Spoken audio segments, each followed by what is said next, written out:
Yes. Am I on? You're on. Okay, excellent. Hello and welcome everyone to Architecture After the Internet with Leonardo Dellanoce and Francesco Degl'Innocenti. I hope I said your last name right, Francesco. Yeah, you're mute, but I guess you're supposed to be mute this moment. So this seminar will focus on how the introduction of computation and algorithms to architecture practice has impacted the field and how the increasing automation of the traditional responsibilities of architects liberate them from the past to think more broadly about the role of architecture in approaching the future of built environments, infrastructure, and problem solving. Moderated by Leonardo Dellanoce and Francesco Degl'Innocenti, this seminar will feature 7 architects and architecture theorists. Leonardo and Francesco will introduce them, who in the last 5 years have made a major contribution to the field. The seminar will concentrate on their specific methodologies to think about urbanism and the future of architecture. Now, just a few friendly notes. The idea for this seminar came out of a very casual conversation I had with Leonardo last year in June, when we were talking about architecture. And actually the whole seminar was thought of around ideas of Leonardo. And that's why I thought, rather than plagiarizing it and doing it ourselves or get somebody else to do it, the best is to ask Leonardo to lead the seminar, since he's been involved alone, but also with Francesco together, both with Volume Magazine, but also in other projects and institutions, which you can read on their bio, and I will like give a little brief. Yeah, so this is how this seminar was thought of, and I'm really thankful that we get these guys to teach it. Rory, I'm gonna go back to myself. I think Rory just joined, right? Yeah, I think so. Yeah. Yeah. So, and if you don't know, we are also proud because this is, like, I think the first time one of our own certificate student is teaching a seminar, because Leonardo did a certificate with us. It's also a milestone for us that way. And yeah, so great. So I'm just going to introduce the instructors and move to the background. Leonardo Dellanoce is an art historian who explores technological realities using art and design as navigational tools. Collaboration is at the core of his practice, and he works with artists, spatial designers, and theorists on a variety of projects. Among others, he is co-leading the cross-disciplinary research project Vertical Atlas, a techno-political cartography, and co-curating Digital Earth, a 6-month research fellowship for artists and designers in Africa and Asia. Currently, he's also the editor of Volume Magazine, where he initiated the long-term research project Trust in the Blockchain Society. Francesco Degl'Innocenti is a designer with a past in advertising and engineering. After working with architecture firms in Spain, China, Denmark, and Italy, he's currently editor at Volume Magazine. Keen on exploring transmedia dimensions of space, during his master's, he initiated a research unit between architecture and interaction design. And later, he did a career detour in food tech, co-founding a startup incubated by Copenhagen School of Entrepreneurship. So here we are with Francesco and Leonardo, and you can just put me in the background and I will enjoy your lecture. Okay, great. Thanks a lot, Mo, for the very kind introduction, and also to kind of explain more informally how this course came into being. So we first wanted to thank you personally and the News Center also for calling us as well back to be moderators of this course, and for the great selection of guest lecturers that are going to join us in the next weeks. Well, I'm just going to step in and say you should really take credit, because you helped greatly to put the list together. And yeah, so this is really your curation. Thanks again. Okay, thanks. And so perhaps it's relevant to start talking about the course. So why we are so interested in being here with you guys, and how we see the course then unfolding in the next months, actually, because it's going to be 3 months. Calendar months in a way. So the first thing is that this debate between architecture and the internet and computation and technology is a very long one. It has a history of exchange that dates back at least to the 1960s. So nothing new under the sun in a way, but that makes it yet more interesting for us that we're still kind of like grasping what's going on. And there are very, very much different professionals involved in defining how the discourse is developing. And, sorry, here in Amsterdam, there is a cruise that is a cruise ship that is beeping, and we got a bit, we're closing the window. Okay. So the first one is the long history of exchange between all the different fields that have a stake in this discussion. The second point is indeed that there are different people with different expertise that are like coming into the conversation, and through the decades that changed as technological shifts happened. Lately, I think there is a lot of software media studies that are also involved in the discussion. So it's definitely not only in the realm of architecture or per se coding and software. And the third one, yet again, to reiterate that physical and digital are not opposites. They're actually, the digital is very much material. So it has a deep stake in whatever is the built environment and the space around us. So we would like to kind of build on the bio that Mohammed just read to kind of let you understand a bit more of who we are besides the project we undertook. So we're going to spend quite a lot of time together, and we want to make it as non-hierarchical and participatory as possible. So it's good to get to know each other. So I'm Leonardo Dellanoce, as you already know, and I actually have a background in humanities and art history. And so I took a detour to arrive to more architectural matters, and the detour has been technology. So I'm always involved in working with different people that have like more specialized expertise than myself, whether that's computer science, whether there's design, whether that's art, etc. And so kind of make collaborative projects. And as Mohammed said, I'm mostly interested in regions that are not the North Atlantic one. So that's a later sort of geographical interest of mine. Francesco? Yes, my name is Francesco Degl'Innocenti. I am curiously Italian as Leonardo. We are both editors here at Volume Magazine. I was trained actually as an architect, so I'm the only one in Volume now at the moment who has an architecture master, curiously enough, even if we are an architectural publication. Finally! Yeah, I was trained as an architect, even though I studied earlier engineering, and then during my architectural studies, my school had a very good interaction design program. So I was basically spending my free time following also those classes. That, curiously enough, I see today it's all kind of coming back, also in terms of references. So it is a very interesting way also to understand how architecture is an ever-evolving concept itself.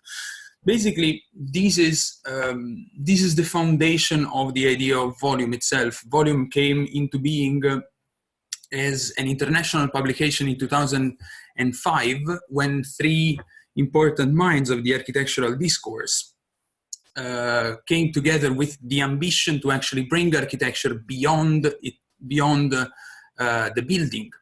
So beyond the three people were on the practice side was Rem Koolhaas, that brought into the adventure AMO, basically the research branch of OMA, of the architecture practice.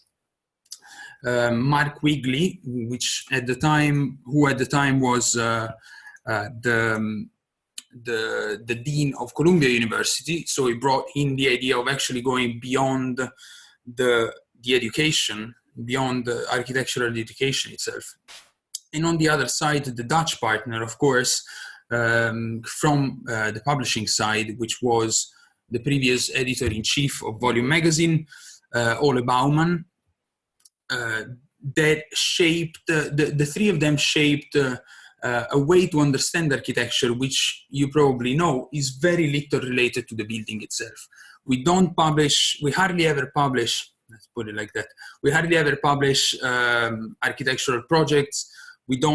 We're not necessarily interested in buildings. There are better people that publish them. There are enough blogs, especially now. We don't want to take their job. So our understanding of architecture has always been fairly open. Let's say we've taken the liberty to understand architecture as nothing but the organization of spatial information. So these allowed us to constantly shape our interest around trajectories that we found interesting, whether, let's say, upstream or downstream. So upstream architecture, so to a certain extent, what will influence architecture in terms of policies, in terms of economic changes, in terms of technological changes, like in this case, or downstream, so actually how architecture will, how the spatial organization will impact other disciplines. So in a way, we're fairly free in our understanding of the discipline itself, and that helps us to constantly shift focus. So me and Leonardo, for example, we are in volume, we are particularly interested, of course, in, like in this seminar, in understanding the affordances and basically speculating around the technological side of architecture. So yes, actually, you should have received the literature for today, and there was a part that was called optional. So I'm not sure how many of you gave it a look, but there are some interviews that were not published online on the Walden website that belong to 3 specific issues that actually me and Francesco worked on. So the 51 augmented technology, I think you have a Benjamin Bratton interview there. That's what kickstarted it all within the team and also for ourselves. So it came back to architecture in a way, and I kind of got closer to architecture. And there we sort of started investigating a set of questions that mostly related what is the role of design. So like since technology shapes so much society. I mean, digital technology we're speaking about, and not the low-tech ones.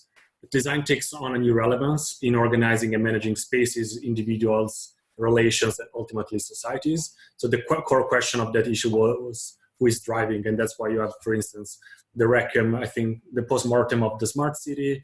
It relates to kind of corporate developing of the city. So if they're driving or not, this interview with Bratton about pedagogy, what they're doing at Strelka, etc., and so on and so on.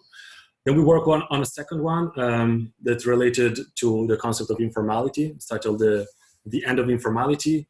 I think you have from that one an interview with Keller Easterling.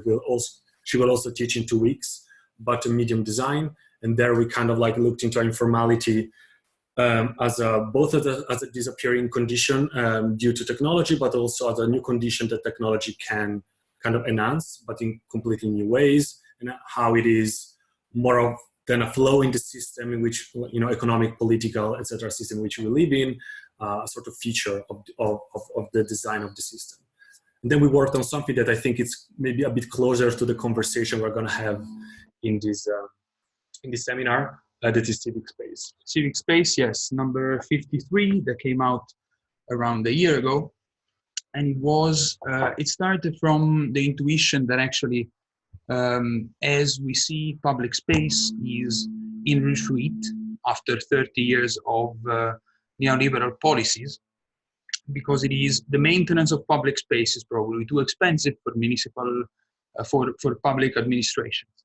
So in a way, we were trying to reframe the shared space as not understanding as basically ownership, but understanding it through the lens of negotiation. So especially expanding not necessarily this mediation between the ambition of individuals, not necessarily between humans, but also seeing basically the pond of agents expanding well beyond humans. So also technological agents, of course, administrative agents, natural agents, all with their own ambition, and seeing actually how this space that comes almost alive synaptically and then disappears from basically the realm, how it could actually become basically the sandbox for designers to play with. We have an interview with Ben Cerveny that is probably also fairly related to what we're going to talk about later.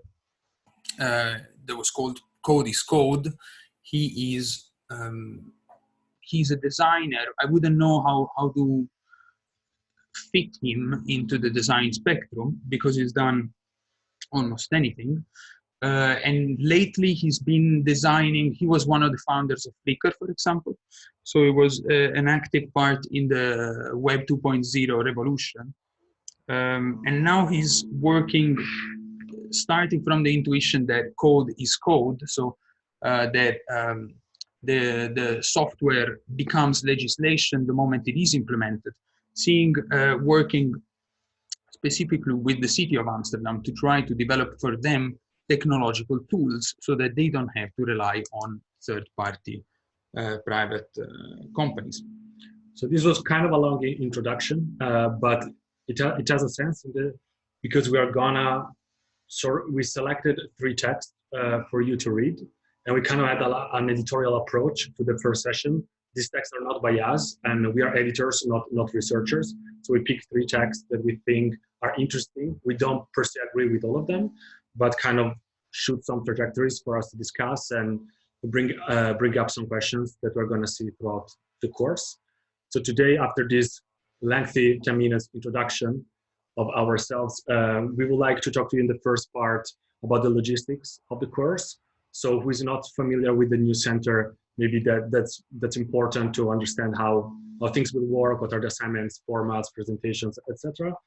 And also to get to know you. So we're going to have a part in which you introduce yourself to us and to each other. And then a second part will be more like topic related. We're going to address the elephant in the room through these 3 texts and discuss a bit ideas and preliminary thoughts. So without further ado, I would like to ask you to introduce yourself. Perhaps let us know what's your background in terms of education. If you did a detour from architect, you're an architect and you don't want to call yourself an architect anymore, or you're not an architect and you're working in architecture, or any kind of mixed profile you might have. I'm sure there is quite some variety in the room. So I think we're gonna call you by name. We have a certain order here in Zoom, but I'm not sure it's the same one you see. So I'm gonna unmute Artemis, if you like to. Yes, great. Okay, great. Can you hear me? Because this doesn't work. Okay, perfect.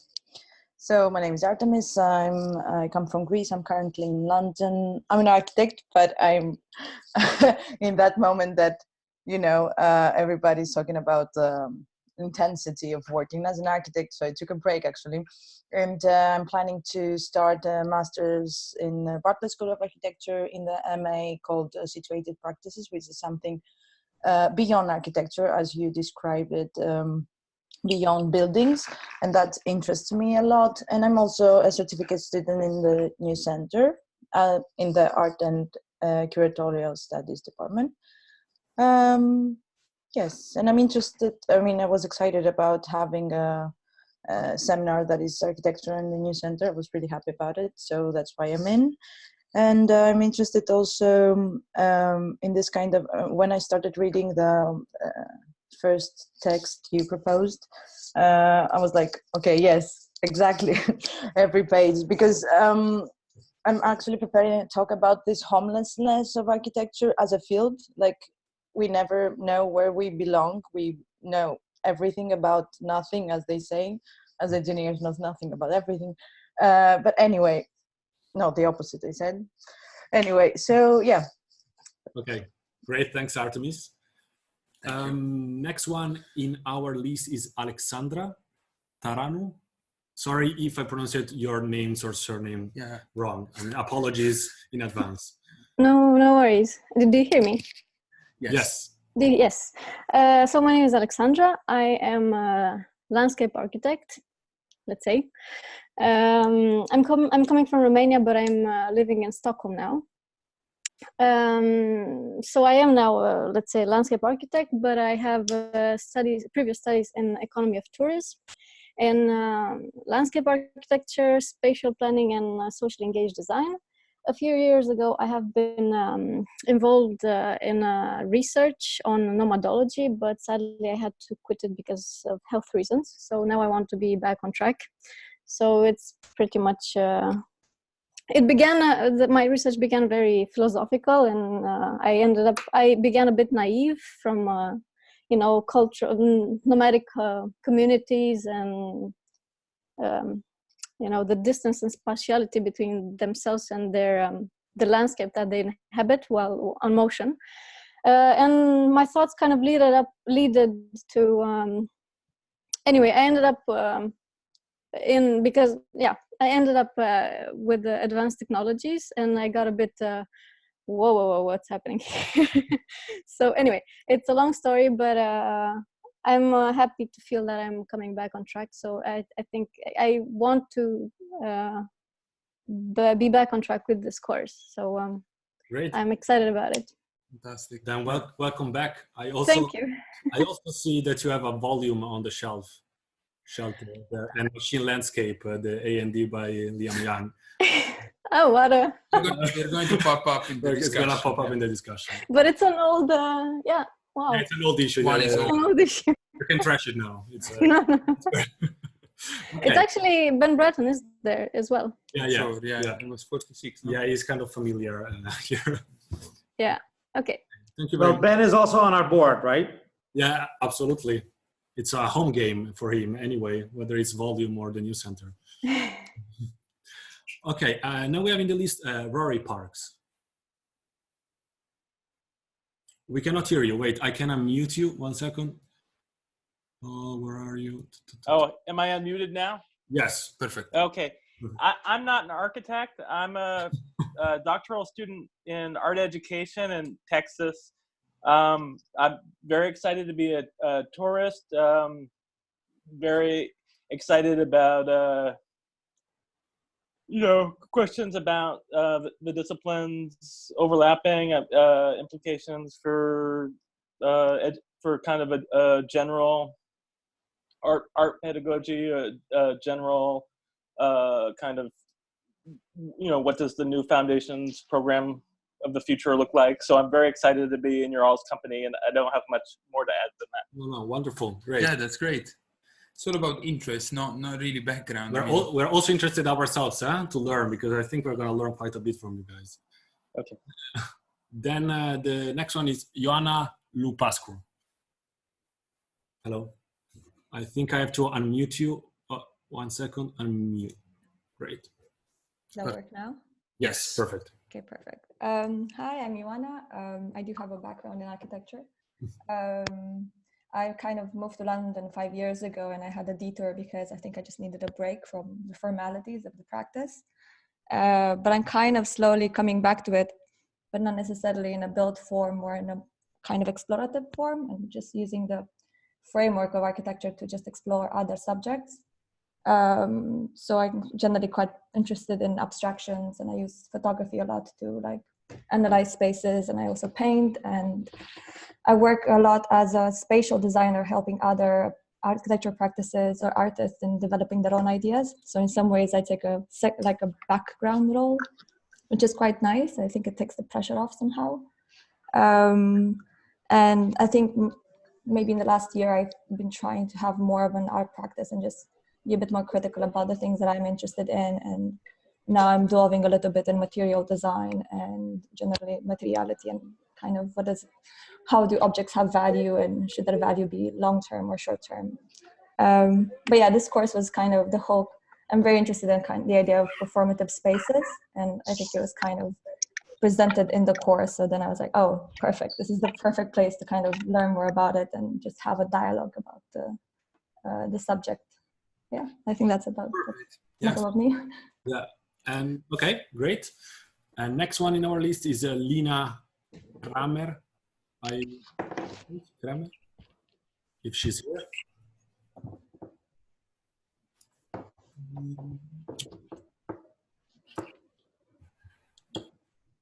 Okay, maybe we're gonna get back to Lena later. So next one, Alexandra Delev. Okay. Can you hear? Yes. Hi, I'm Alexandra Delev, and I am currently in Berlin. I'm from Berlin, and I am student of architecture in the Bauhaus University of Weimar in Germany.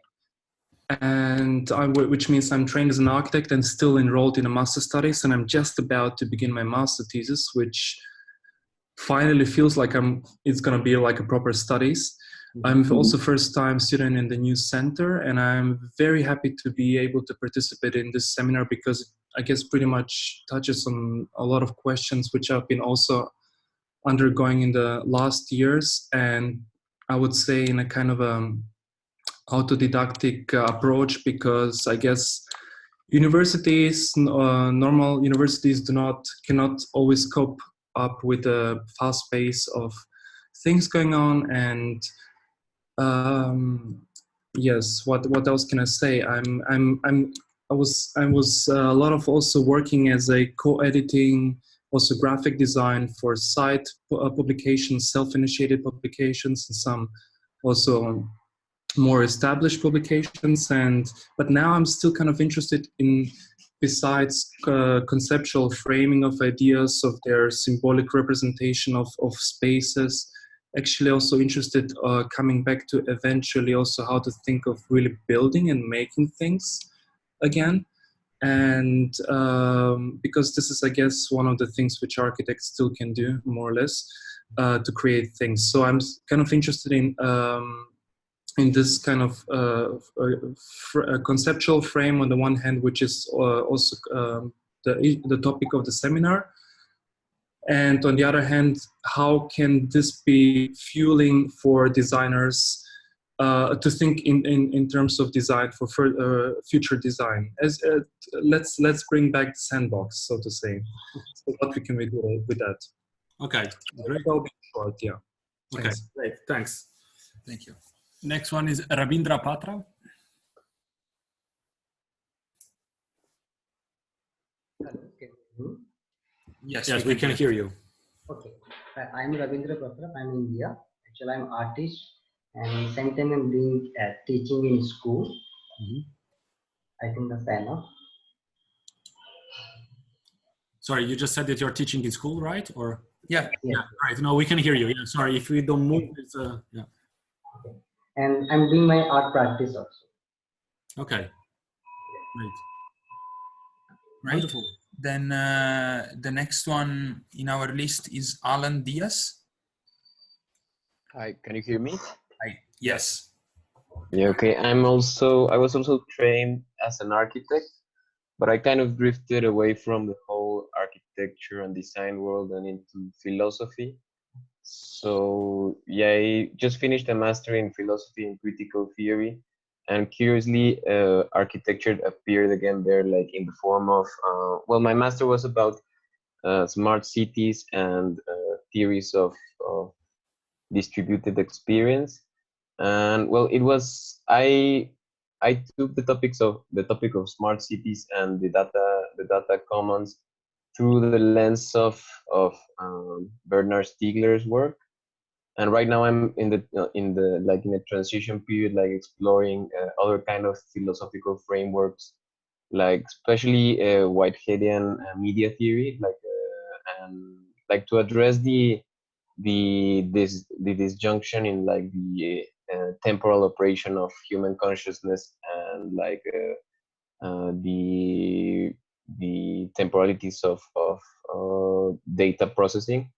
And well, that was like my thesis, and it ended up being more something about philosophy. And I noticed that I was like, the architectural, like urban part was like really weak, because I just drifted away from that, and yeah, it ended up being like more a philosophy thing.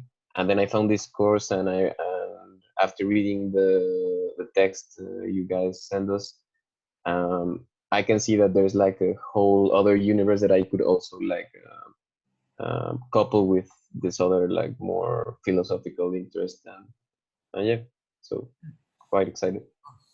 Great, super.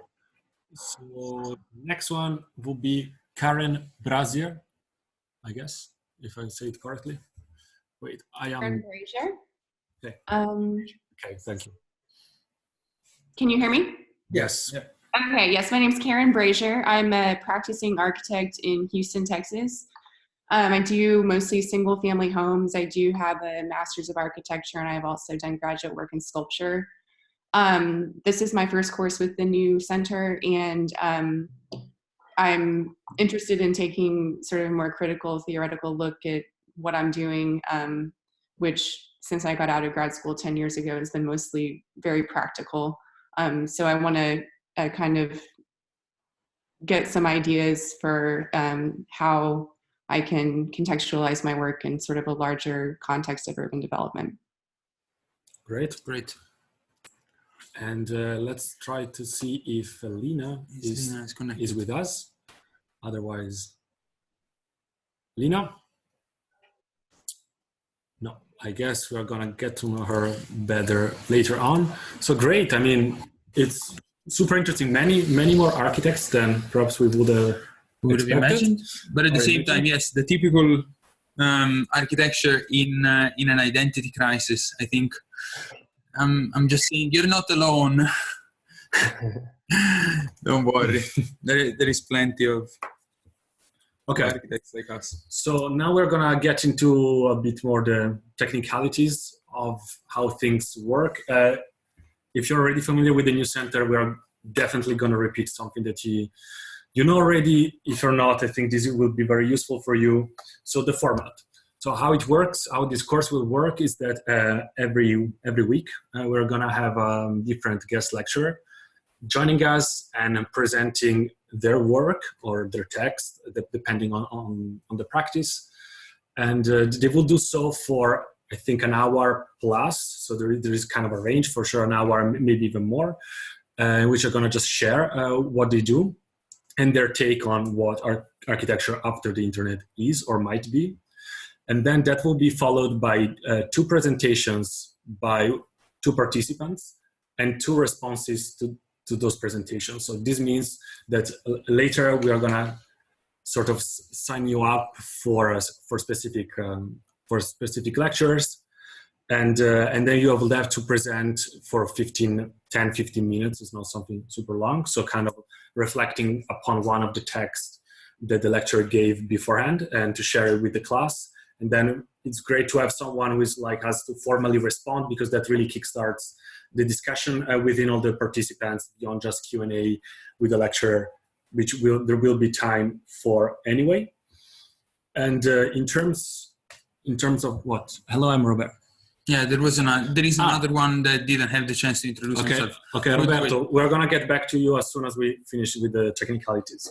Yeah. So in terms of assignments, it would be great for us if you can work throughout the course on short summaries, 500 words minimum for each lecture. So kind of reflecting back on what has been said. This is the sort of standard format of the new center that work for many other also theoretical classes. So we're gonna keep it. And for this 500 to 2,000 or more words, that depends on how much of a writer you are and how much time you have.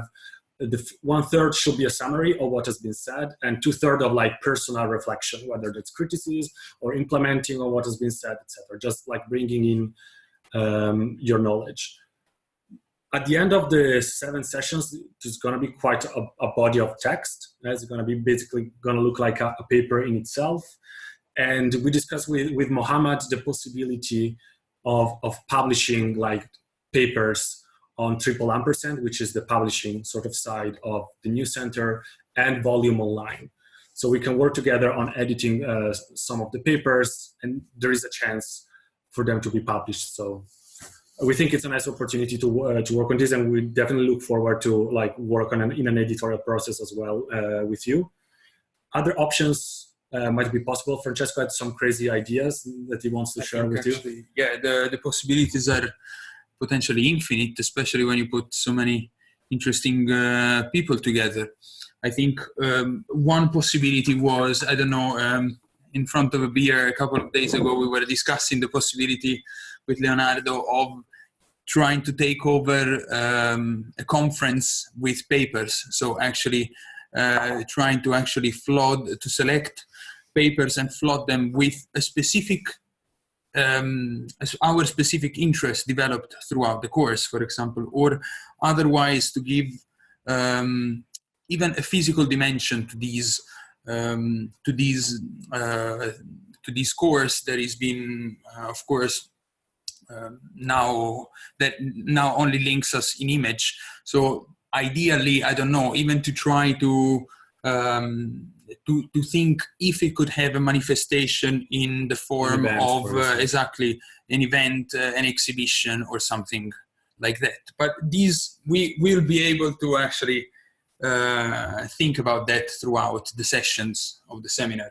He clearly does the moonshot part of the project. But what is important is the presentations. Once you're signed up for a presentation, please come to the session, or at least let Razvan, or organizer, or ourselves know beforehand, because it's very important that there are people presenting to really kickstart the discussion.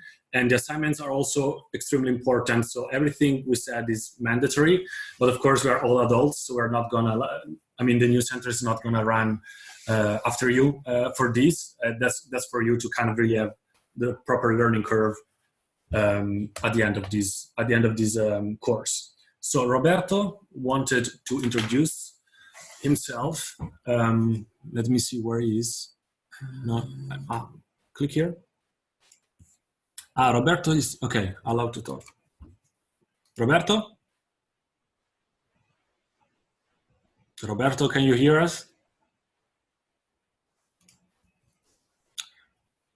I will say no. Okay, we are also getting familiar with the Zoom environment, as you can tell.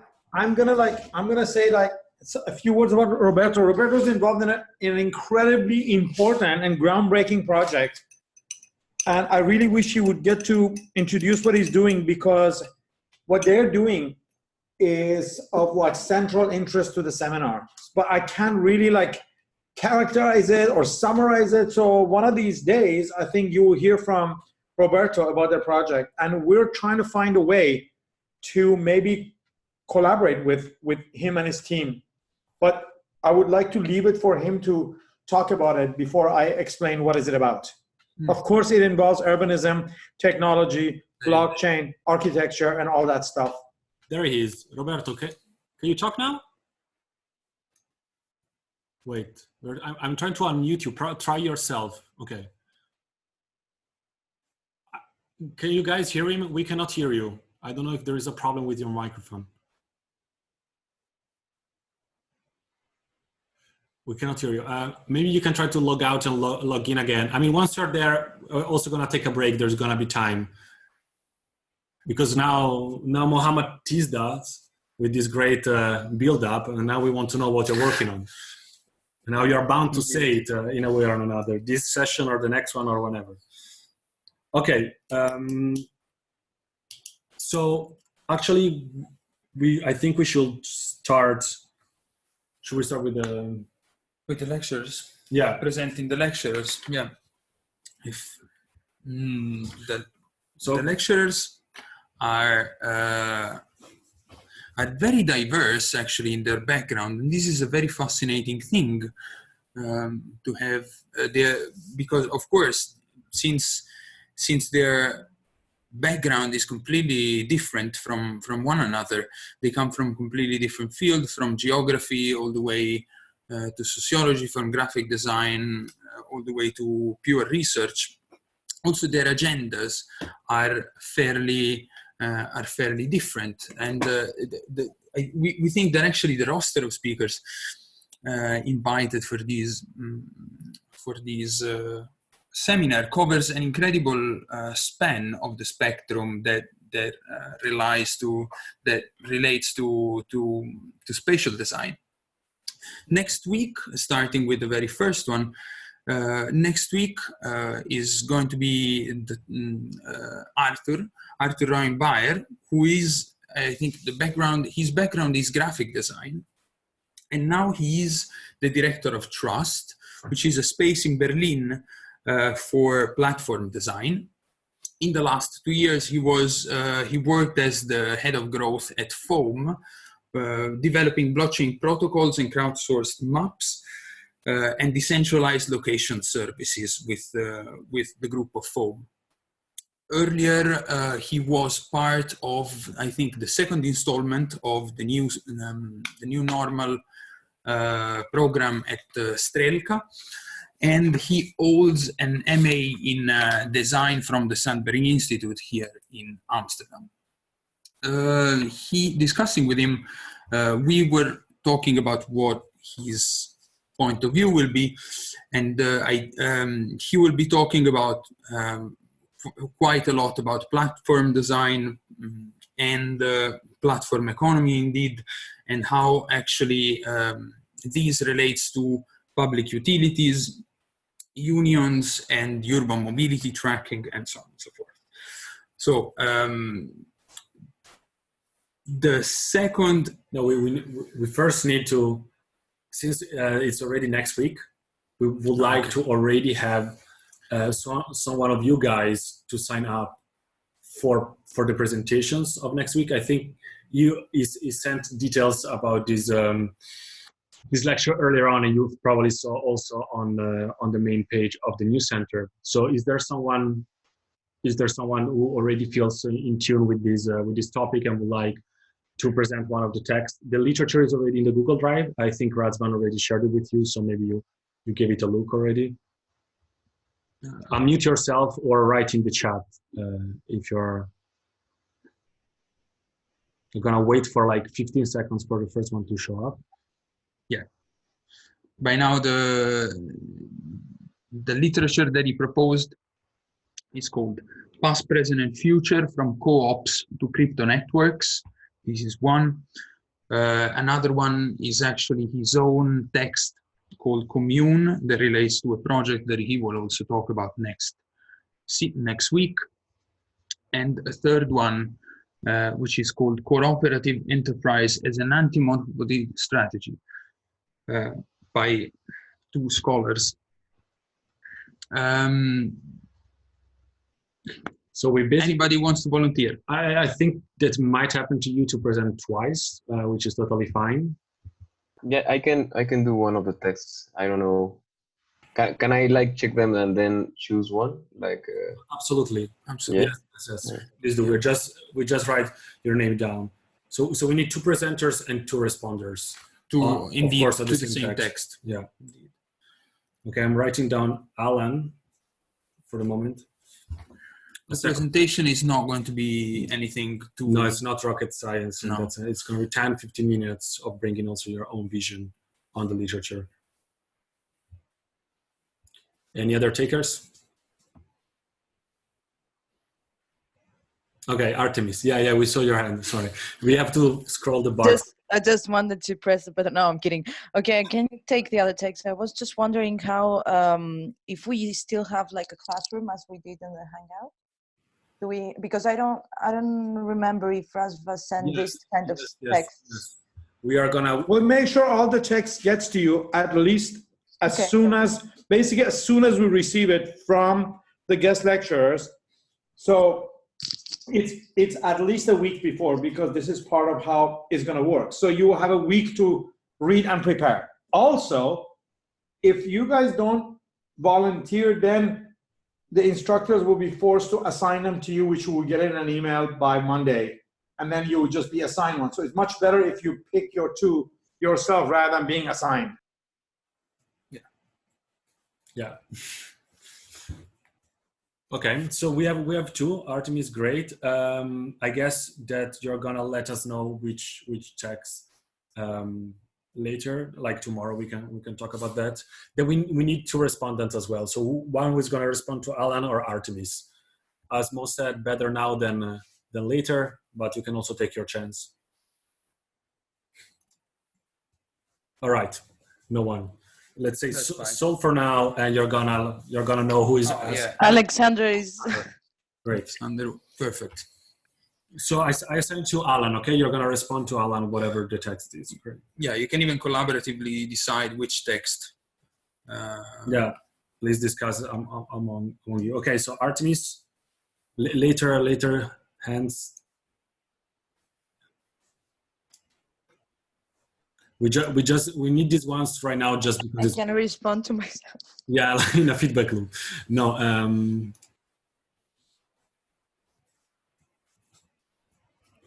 okay, then no. We're gonna send an email tomorrow to the person who's gonna have to subscribe. Okay, great. So this is set. Let's go over the entire roster. Let's go ahead. In 2 weeks, Keller Easterling, who I suppose most of you know already. She's a prominent writer, practicing architect and professor at Yale. Her most recent book is actually a publication of an essay called Medium Design by Strelka Press, and her most famous book is instead Extra Statecraft and the Power of Infrastructure Space, where she was examining global infrastructure as a medium of polity. She has, of course, lectured internationally. I think she has also been part of other things from the New Center, if I'm not wrong. But she is indeed part of the group of scholars in the Strelka New Normal program, and I think even for these, the literature that she proposed is, of course, an extract from her Extra Statecraft book, and then a text by Bruno Latour, Reassembling the Social. An extract again. An extract indeed. Quite long. And a text from Scott, Domination and the Art of Resistance. Does this resonate with anyone right away?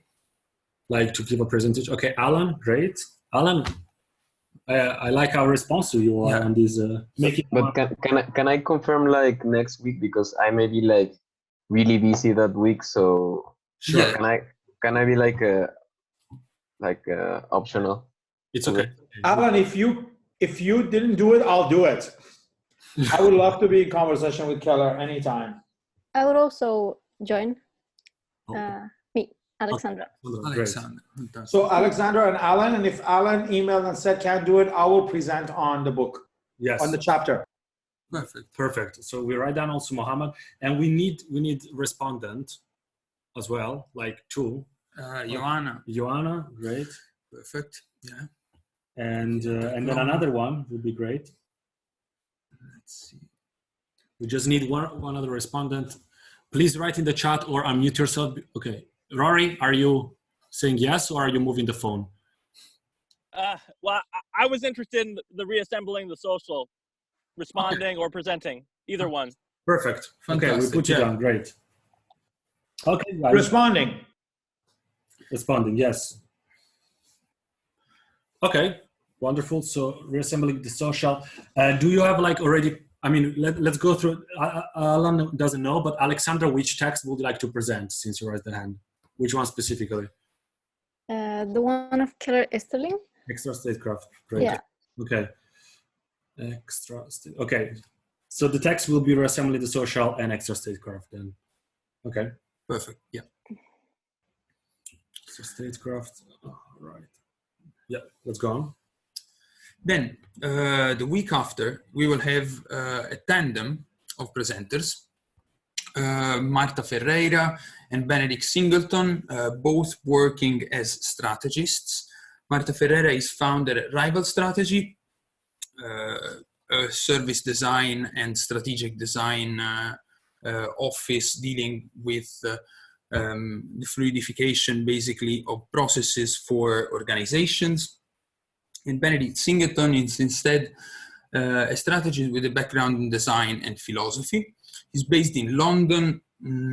He co-runs a graduate architecture studio at the Royal College of Art, and engages with several self-directed, often pro bono projects that take various formats, sometimes the shape of designs, sometimes actually the written form, or some other in other cases also film. Going ahead, I mean, we will next week or in 2 weeks, we will we will actually ask you who wants to respond and present their literature. But should we also set someone for Benedict and his partner or not? Because you guys introduced it, might as well, right? So then 3 sessions are taken care of. Yes, we can totally do that. Yeah, I think it's good because you already talked about him. And let me just hype them. They're like really like also for me highlights of the seminar, because Benedict is always kind of like producing newer stuff, and Royal College was really quick in grabbing him for their faculty, and he's got this like own little territory there, and they're very happy with him. So it will be a very productive session, actually. Yeah. So it would be great if like, I don't know, maybe Alexandra, maybe I think you would like them. Maybe you can present on their text, even though they haven't. You. Yeah, sure. Oh, both of you. How about just both Alexander and Alexandra? They do it. Okay. It will be really interesting, and they're very generous and genuine. So you get really good feedback. Yeah, great. So Benedict has been a friend since 2013. I curated him in the Incredible Machines Conference in 2014 in Vancouver, and so I've been kind of like knowing him and working with him for the last 5 years, and really, really appreciate his input. Great. So we might as well get the 2 respondents. Yes. We are halfway through. So Joanna again raised her hand, and we don't want to miss people. We just have the sidebar to look at. Okay, I see Artemis and Joanna. If there is anyone who didn't raise it yet, maybe we give the precedence just because you guys have been already on. Okay, Artemis and Joanna, great. That's great. Okay, so we're gonna also mention the others a bit more quickly, because then it's from the end of September onwards. So this is like the August chunk we've been talking about, but just for you to get a better sense. Yeah. So the 4th one is Daniel Young, who is a very interesting geographer that I met not long ago. I had a discussion also with him in Berlin a couple of weeks ago. He graduated with an interdisciplinary urban geography degree from the University of Toronto, and ever since he has been collaborating in his artistic practice with Christian Giroux. He recently they've been involved in very interesting projects that have taken the shape, in some cases, of publications. I think actually I introduced myself to him with his book. It's actually probably a book that I don't know if you've seen, but it's one of the most iconic books that we have in our library here at Volume. That's why it immediately caught my attention. And he's been dealing a lot with the politics of space from a geographical perspective. So I think that is going to be definitely an interesting session. Still in September, Femke Hergreven. She is a visual artist with a research-based practice in which she maps out abstract financial processes and considers those implications. I met her for the very first time last year at a conference where I wasn't expecting any designers at all. She was presenting her involvement in the Panama Papers, where she was brought in as by the Frankfurt newspaper that broke the story. She was brought in as the graphic designer that would have visualized basically all the information. So her work is absolutely fantastic. She's been dealing a lot with, let's say, the tangibility and intangibility of networks.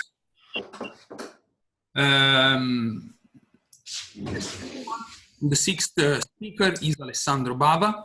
Alessandro Bava trained as an architect in London at the AA. He's still dividing his life between London and Naples, where I think he's from. Very interesting profile, also because, let's say, he can really resonate with plenty of us in terms of these identity crisis of architect, but from because he's been, let's say, he's been an editor of an ecology-focused zine called EcoCore, and he's been lately involved in several exhibitions. And last year, I think he had his first solo exhibition in Naples. Talking to him, actually, he would like to talk about the implications directly and methodologically on the architectural practice of artificial intelligence. So it's something that really is in line with this course, but from a point of view, from a very practical and epistemological side.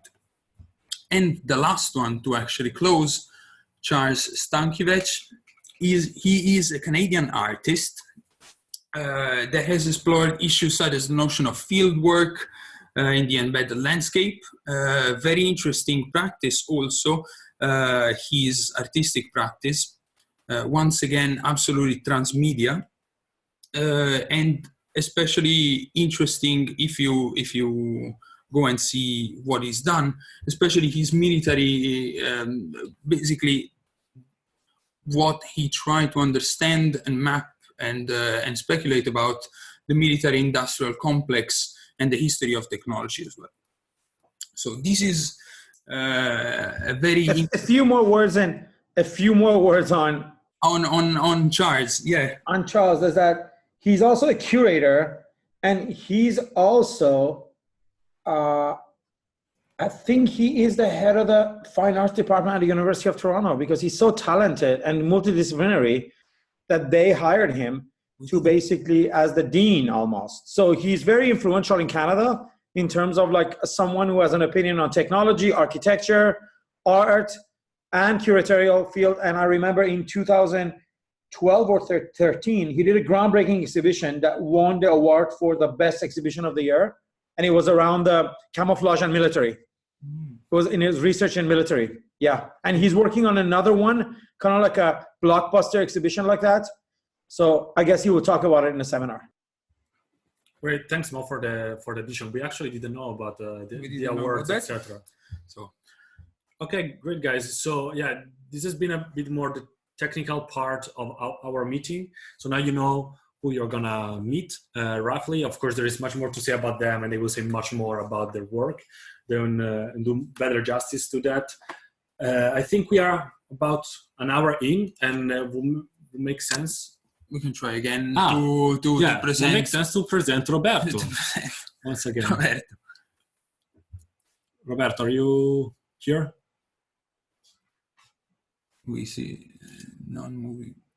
I think he has internet connection problems. I don't know if anyone else can hear or see him. We are not able. We see No, I can't hear him either. Yeah. Okay. So what we want to, then maybe let's have a break, and then we dive in the second section that is going to be a bit different. Fairly different, yes. So let's be back here now. It's 6:05 Amsterdam time. So let's be here in 15 minutes. All right. So have a glass of water. Yeah. We'll see you soon. Ciao. Bye.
Okay. I hope perfect on the clock. I hope everyone is back. Maybe let's wait for a second in case people are not here yet. Before we start speaking more about like the topic at end, do you have questions on the logistics, like presentations, assignments, how things work? So this will be. I have one question. Great. About I didn't quite get about the texts we're supposed to write. Like, is it like just every week, or? Yeah. I didn't quite get it. Yeah. Yeah. And do we put it like in the classroom, or just keep it to ourselves, or? That's I think we can all write in a classroom, but it should be in a way marked with your name or your email, so it's easy for these guys to be able to compile it and evaluate it. And remember, there's a lot of good, as these guys talked about, potential for publishing with triple ampersand, and even better in print in volume. So remember, keep that in mind. It's a good chance to get published. And I mean, I remember 2 years ago, Leonardo published me, and I was really, really happy, and I still love those spread they gave me. So yeah, it's amazing opportunity to develop some ideas out of some of these readings and presentations, and publish both with triple ampersand and with volume, hopefully. Yeah. I mean, we are definitely very much open to the option. Other questions? Still on the logistics? One thing, okay, if there are no. Yeah. Okay, yeah, great. Sure. Yeah. Are you guys going to give us a schedule for when? I'm a little unclear on when the presentations happen, or which presentations are happening next week, which are happening the week after. Yeah. Okay, maybe I quickly explain that. Okay. Presentation will take place prior to the basically a lecture by the guest lecturer. So you basically sort of like, you set the tone in the session by your presentation on the author, who's basically talking about their method. So if you've signed up for next week, and next week is, sorry, who was the guest next week? Arthur. So if you sign up for Arthur, you present on one of Arthur's texts, the respondent respond. These are limited in time, which is both a blessing, but also like means like you have to be very organized in terms of what you want to say. And then the guest lecturer will lecture, and then there will be discussion on that, right? So that's how it is. So whichever week you signed up, you definitely have to make sure you show up that week, because you have a slot in the time for the class on the video. Yeah. Yeah. Yes. Exactly. Can I ask something again? Because I don't understand how we have access in this new classroom. Do we have a link? That's a question Mohammed can answer. Yeah, the classroom is set, and I think you must have received the email. It's just a Google Classroom. Oh, okay. Like all the other Google Classrooms. Okay. Because we're only Hangouts were discontinued, not the classroom, right? So the classroom structure is there. Great. And yeah, I verified that I have no plan in sort of like deplatforming that one. So yeah, we continue using the classroom as like the blog and all the material from the seminar that goes into it. Yeah, great. Actually, if you have questions to ask by email, you can email us, but please CC organizers at the new center and Razvan, because of course they are much more familiar with all the technicalities of the system and can just answer you right away. We can help, I think, with the different sessions, etc., and like also topic-wise text, etc. But like, please keep them CC'd so we know where we are, all of us. Yeah. Okay. Great. So if there are no more questions, we start diving into the content of this course on this introductory session. So actually, we would like to start already by making it participatory. So for us, it's very important that we all talk to each other, especially for this one. I guess maybe guest lecturers might have a different opinion, although there are always going to be like a moment for discussion. But for this one, for sure, we're just kind of setting the tone, laying out some trajectories. So in a way, we are not giving definitive answers or like rock solid definitions, but here we start together kind of understanding what architecture after the internet is. So that said, we would like to give you a bit the brief that was given to the speakers. So to react to the architecture after the internet title, which already is very short, very catchy, but already has many things that can be unpacked. So whoever of you feel like jumping in, you don't need to like have per se experience with architecture under the internet. You can just give a feeling, an intuition, preliminary thought, or if you work with it, maybe a specific case study that for you is relevant for everyone else to hear about. Please share it now. No one is gonna judge. Yeah, anybody that wants to say their interpretation of the title Architecture After the Internet, because that got us into quite an interesting debate. And I think also not only between me and Leonardo, but also with the seminar speakers. Well, maybe I say a few words. Please. Oh yeah, great. I see also Artemis right after. She raised the hand. Great, go Mo. And I can only talk in terms of comparison and analogy, right? Mm-hmm. Which is, it's basically like you can call it a Hitlerian idea where, and I think to some certain degree, even people like McLuhan will agree with, but even though McLuhan and Hitler are like arch enemies in the academia, or like Hitlerians and McLuhanians, they don't like each other. But the idea is that when a new medium arrives, when a major transformation, epistemic transformation takes place that has something to do with technology, it liberates the currently dominant one from its function. It's in a way, it's a decline for that medium or for that discipline or for that paradigm, but it provides it with an ample opportunity to reinvent itself, right?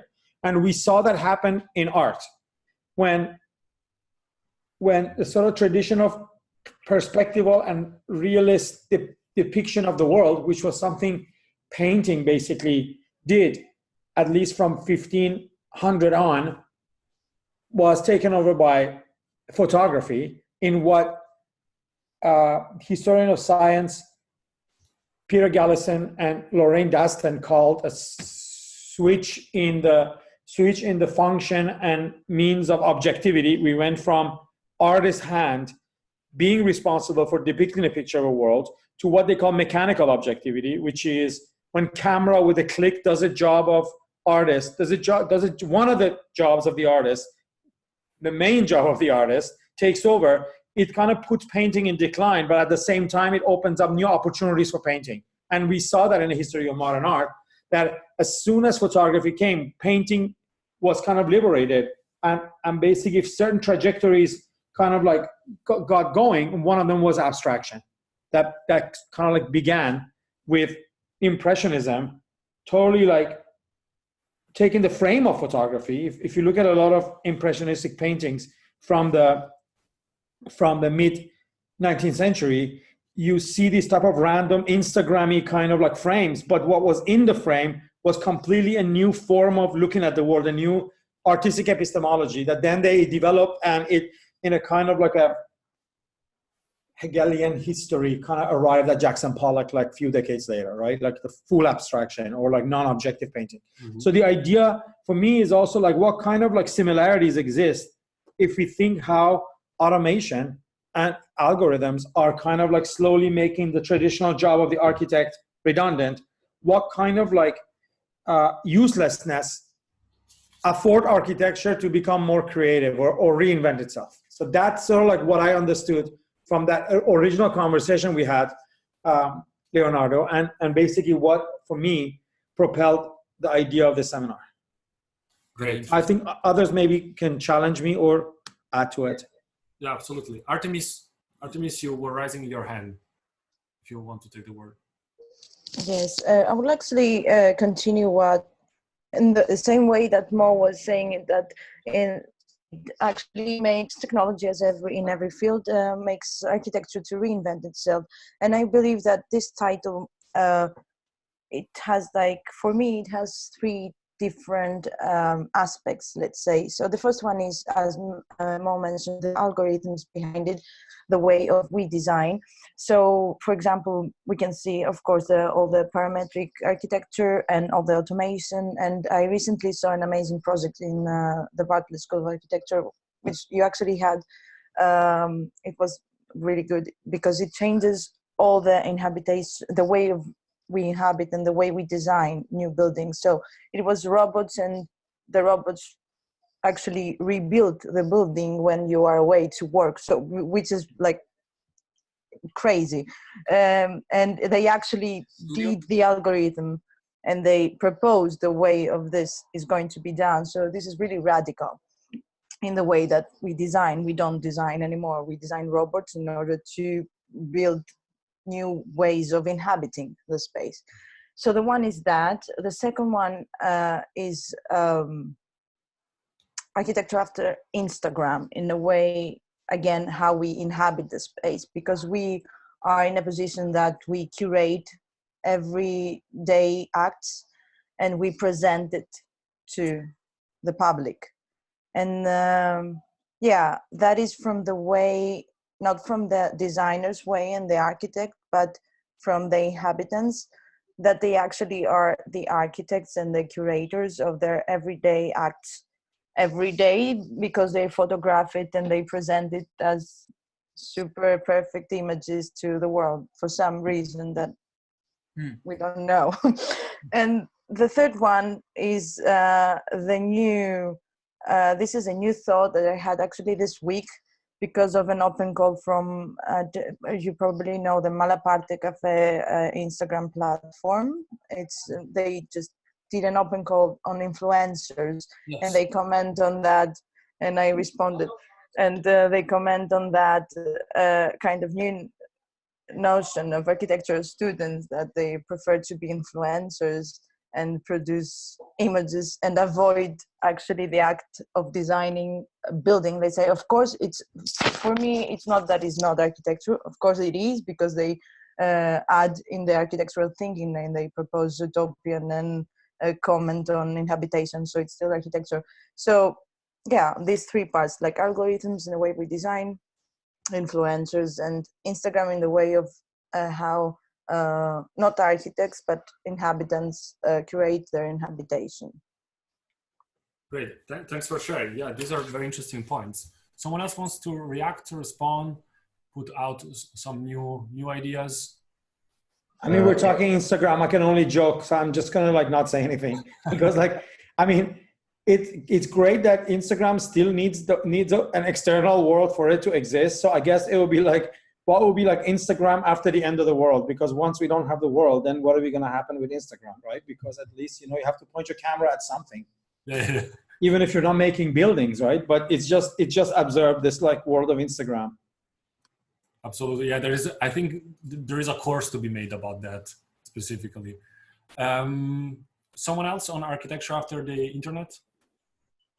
Well, for me, it was mainly besides like the designer and like architecture student, like vectors, which Artemis mentioned. For me, like the first thing that came into mind was like the intersection of informational networks and built spaces. I mean, that was like, and also the lectures of this this week were, I think, mainly about that. So yeah, for me, I read the title more like built spaces and informational networks and ubiquitous computing, distributed sensing. So that's like the part that actually interests me the most. Okay. Yeah, great. I saw actually Rory also raising the hand. And Alexander. Okay, guys, maybe you can, maybe Rory, you unmute yourself, and then Alexander right after. Thanks a lot, Alan, for a contribution. It's really sensible. We are writing everything down, so we'll give a collection. So, because I'm not an architect, I feel like I'm speaking in layman's terms. But my gut response is that the internet, the architecture after the internet, you know, has to grapple with the kind of internet of things that is sort of problematic kind of platform control and kind of data mining and all sorts of kind of quite dystopian and not so romantic things. But I like, what I'm intuiting is that the course sets up an opportunity to sort of think a different path where this kind of Internet of Things has a different kind of autopoetic kind of expressivity, but I don't know how that occurs, and I'm just excited to witness and think about it along with you all. Great, thanks. Alexander. Can you hear me? Yeah. Yes.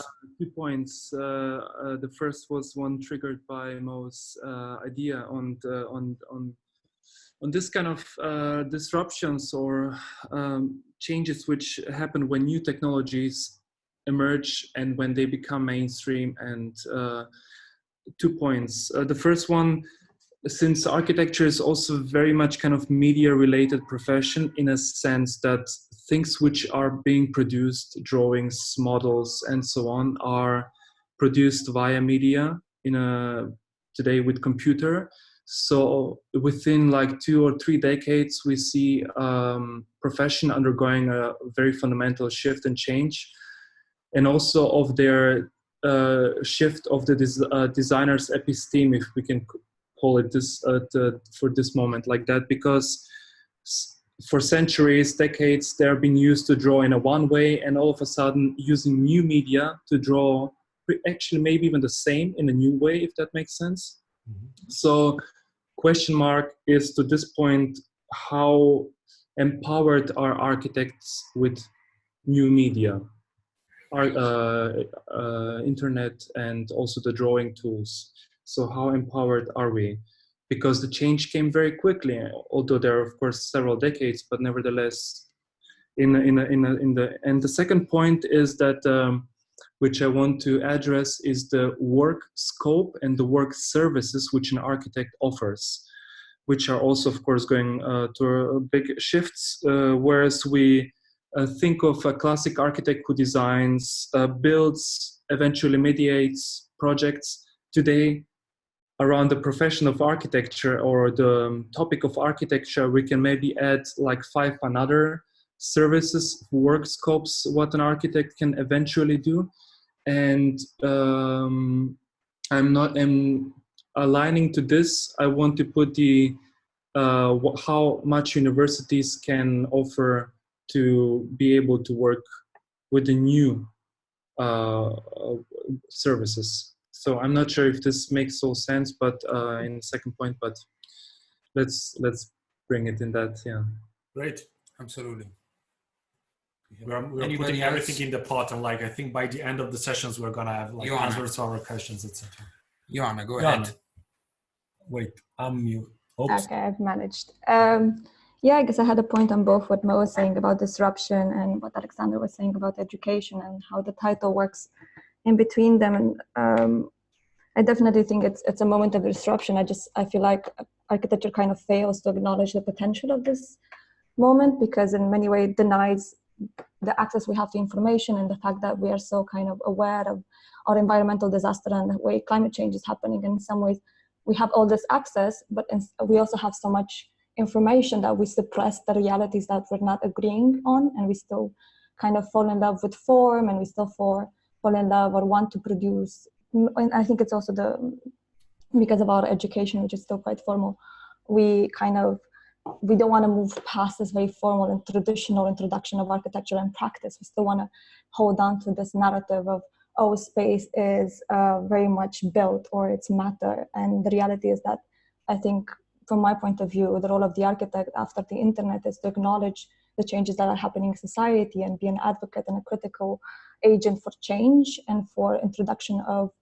sustainable practices and, a slower future, less built environment, and challenge the things that we take for granted when we study it.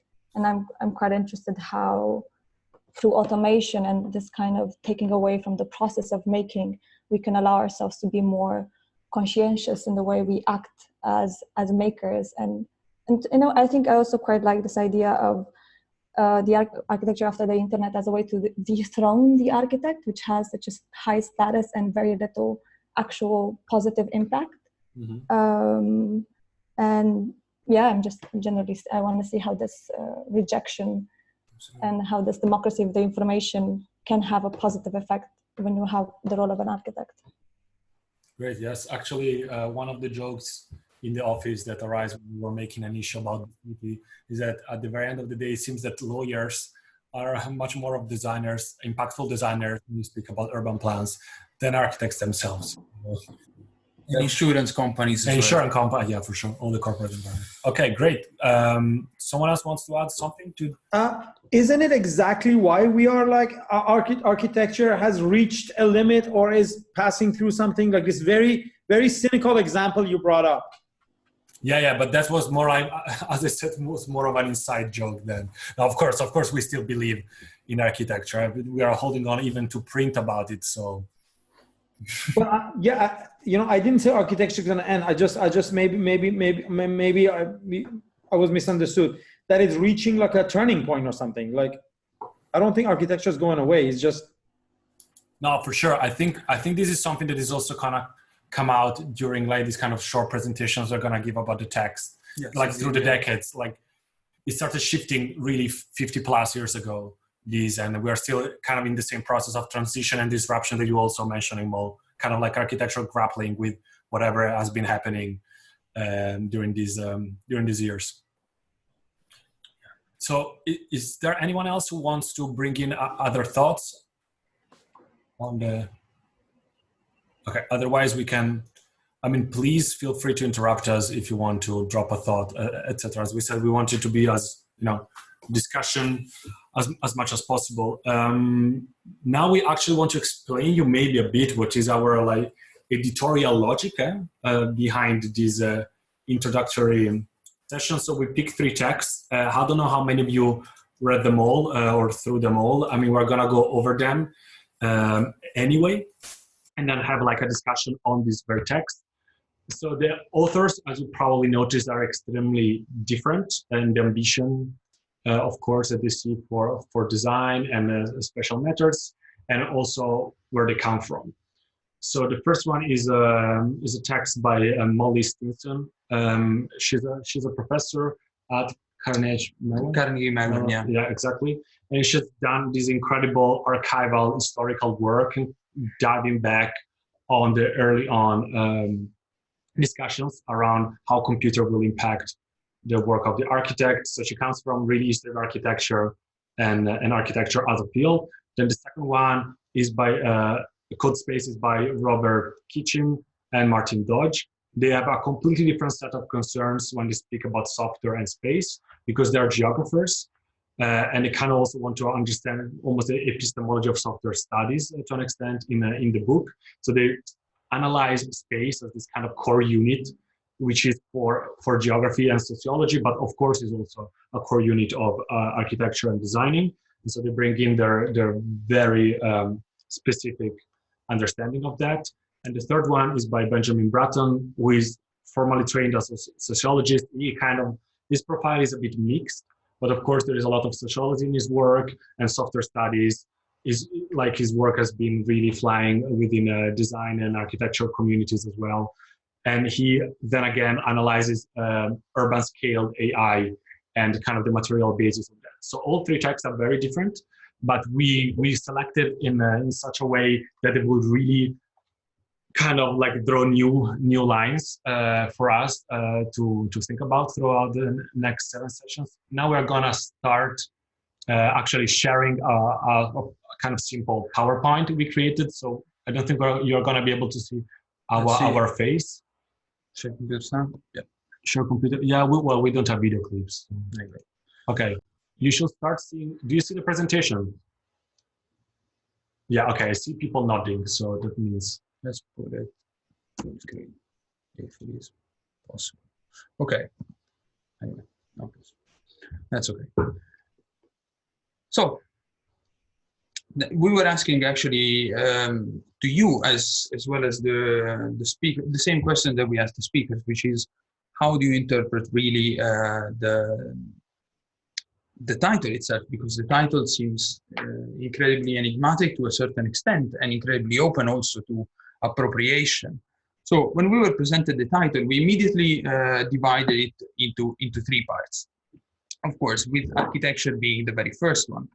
Volume interpretation of architecture as the organization of spatial information was actually particularly useful to have the liberty to fully explore possible trajectories and speculations about it. But the other aspect of architecture that came out very early in the discussion is the fact that, as you were saying before, Alexander, architecture is mainly a notation. So the activity of the architect itself is mainly it derives from the Renaissance.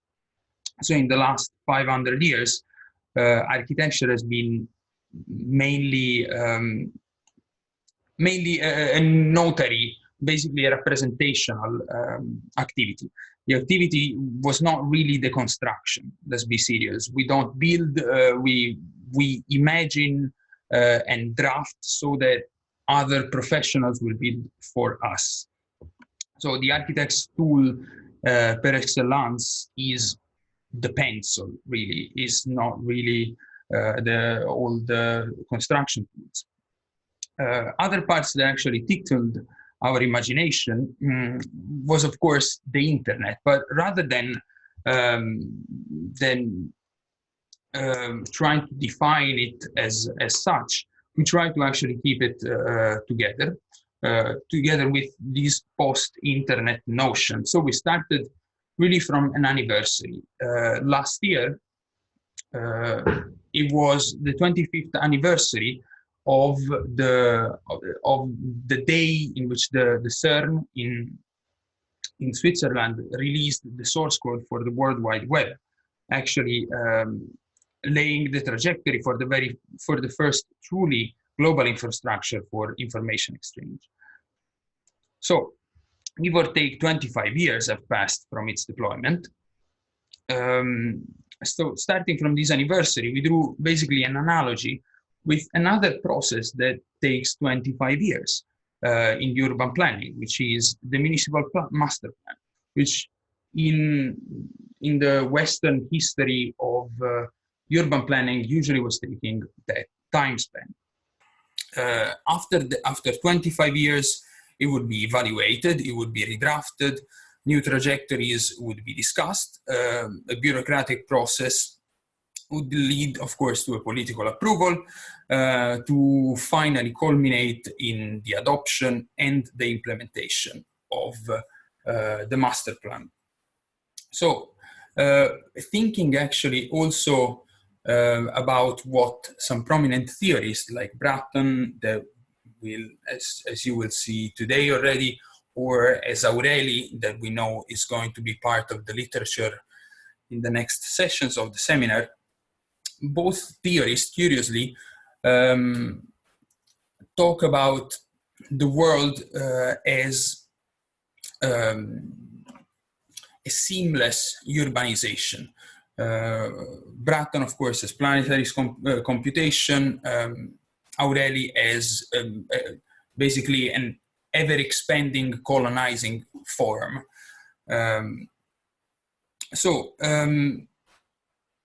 Basically, that's why we were imagining actually, if we could do the same, we could think about these steps of redrafting, rediscussing for the internet itself, given the fact that it's absolutely evident now that also in the popular discourse that the separation, the fairly useless separation between the digital and the physical has collapsed, completely collapsed, one on top of the other. Both of them, as Leonardo was saying, are absolutely material and tangible, sometimes just externalized very far.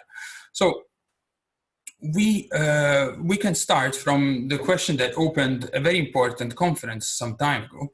How will computers change the architectural profession? It was actually the question that they were wondering at a conference, but in 1964 already. I mean, the conference was held in Boston, and Walter Gropius delivered the keynote. So in a way, that tells a lot already about what also some of you said about the role of the architect and also the ability of the architect to adopt changes, especially technological changes. Basically, architects are a hyper-conservative guild, and not much has changed, unfortunately, also in terms of questions. I mean, these questions, it's still fairly relevant for most Italian architecture schools, unfortunately.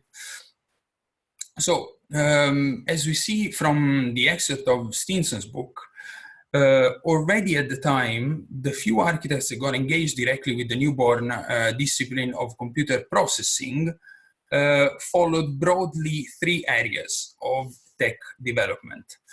On one side, computer-aided design, so researching, as also Alexandra was saying before, researching the tools to augment the role of the architect. Artificial intelligence as basically how system can learn, and cybernetics.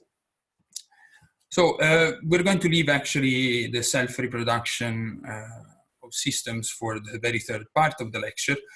And concerning the tools, actually, we can see that there are decades already of development showing that there is a radical shift from notation, from the activity of notation, to basically a collapse of notation on top of production.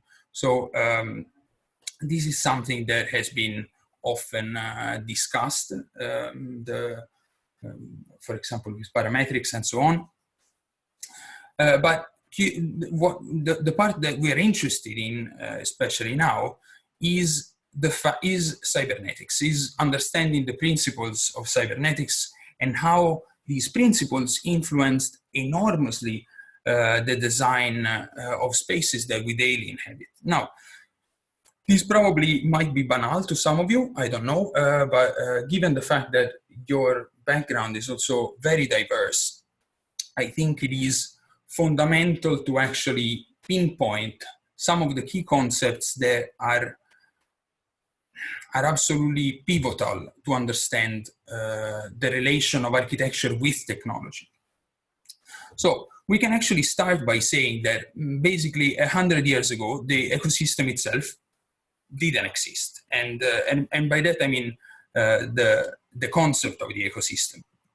The concept of the ecosystem was actually developed in the 30s by a British biologist called Arthur Tansley, inspired by a Freudian metaphor of basically the mind as an electrical machine.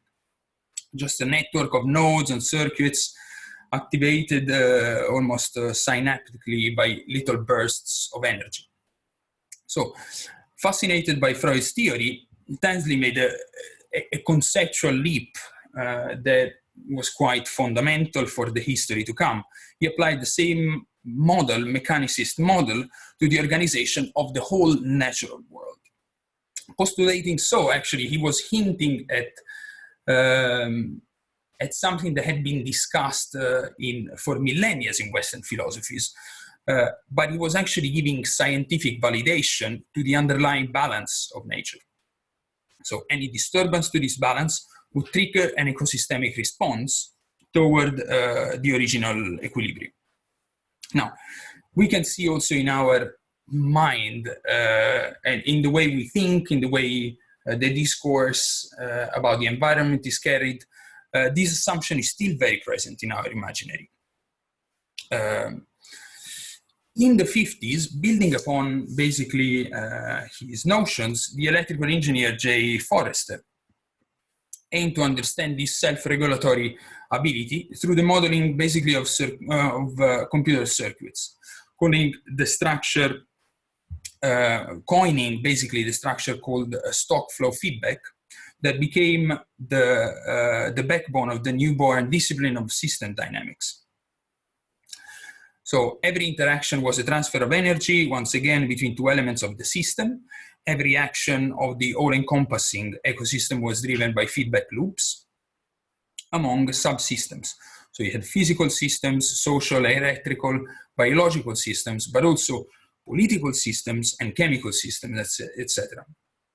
So he was framing basically individuals as mere components of a complex network governed by feedback loops.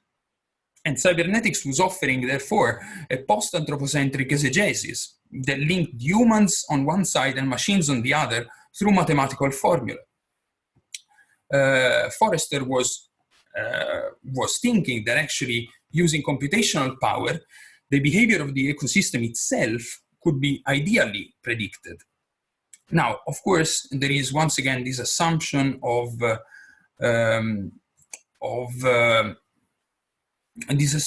balance that was debunked later by other ecologists. But basically, the whole idea was focused toward the prediction and the management of an ecosystem. Now we see actually that cybernetics was offering an absolutely globally embracing techno-cosmology that was linking every single aspect of the ecosystem to another aspect of the ecosystem through feedback loops. Now, we see that actually these let's say, point of view aimed at management is more or less also the smart city paradigm that our mayors are daily being sold by IBM or Cisco Systems or whoever or whichever telecommunication company is operating in other parts of the world. So basically, going back to our text, interrelationality, ecosystemic balance, and mechanical control are three elements that shaped the ideas of arguably the most influential architecture theorist of the 20th century. Who am I talking about is, of course, the great, but no, I'm joking, not at all. The most influential architecture theorist was not at all Patrick Schumacher, thank God, but quite Christopher Alexander, a figure that is not well present in architecture schools, other than in the Anglo-Saxon systems. And the Anglo-Saxon educational,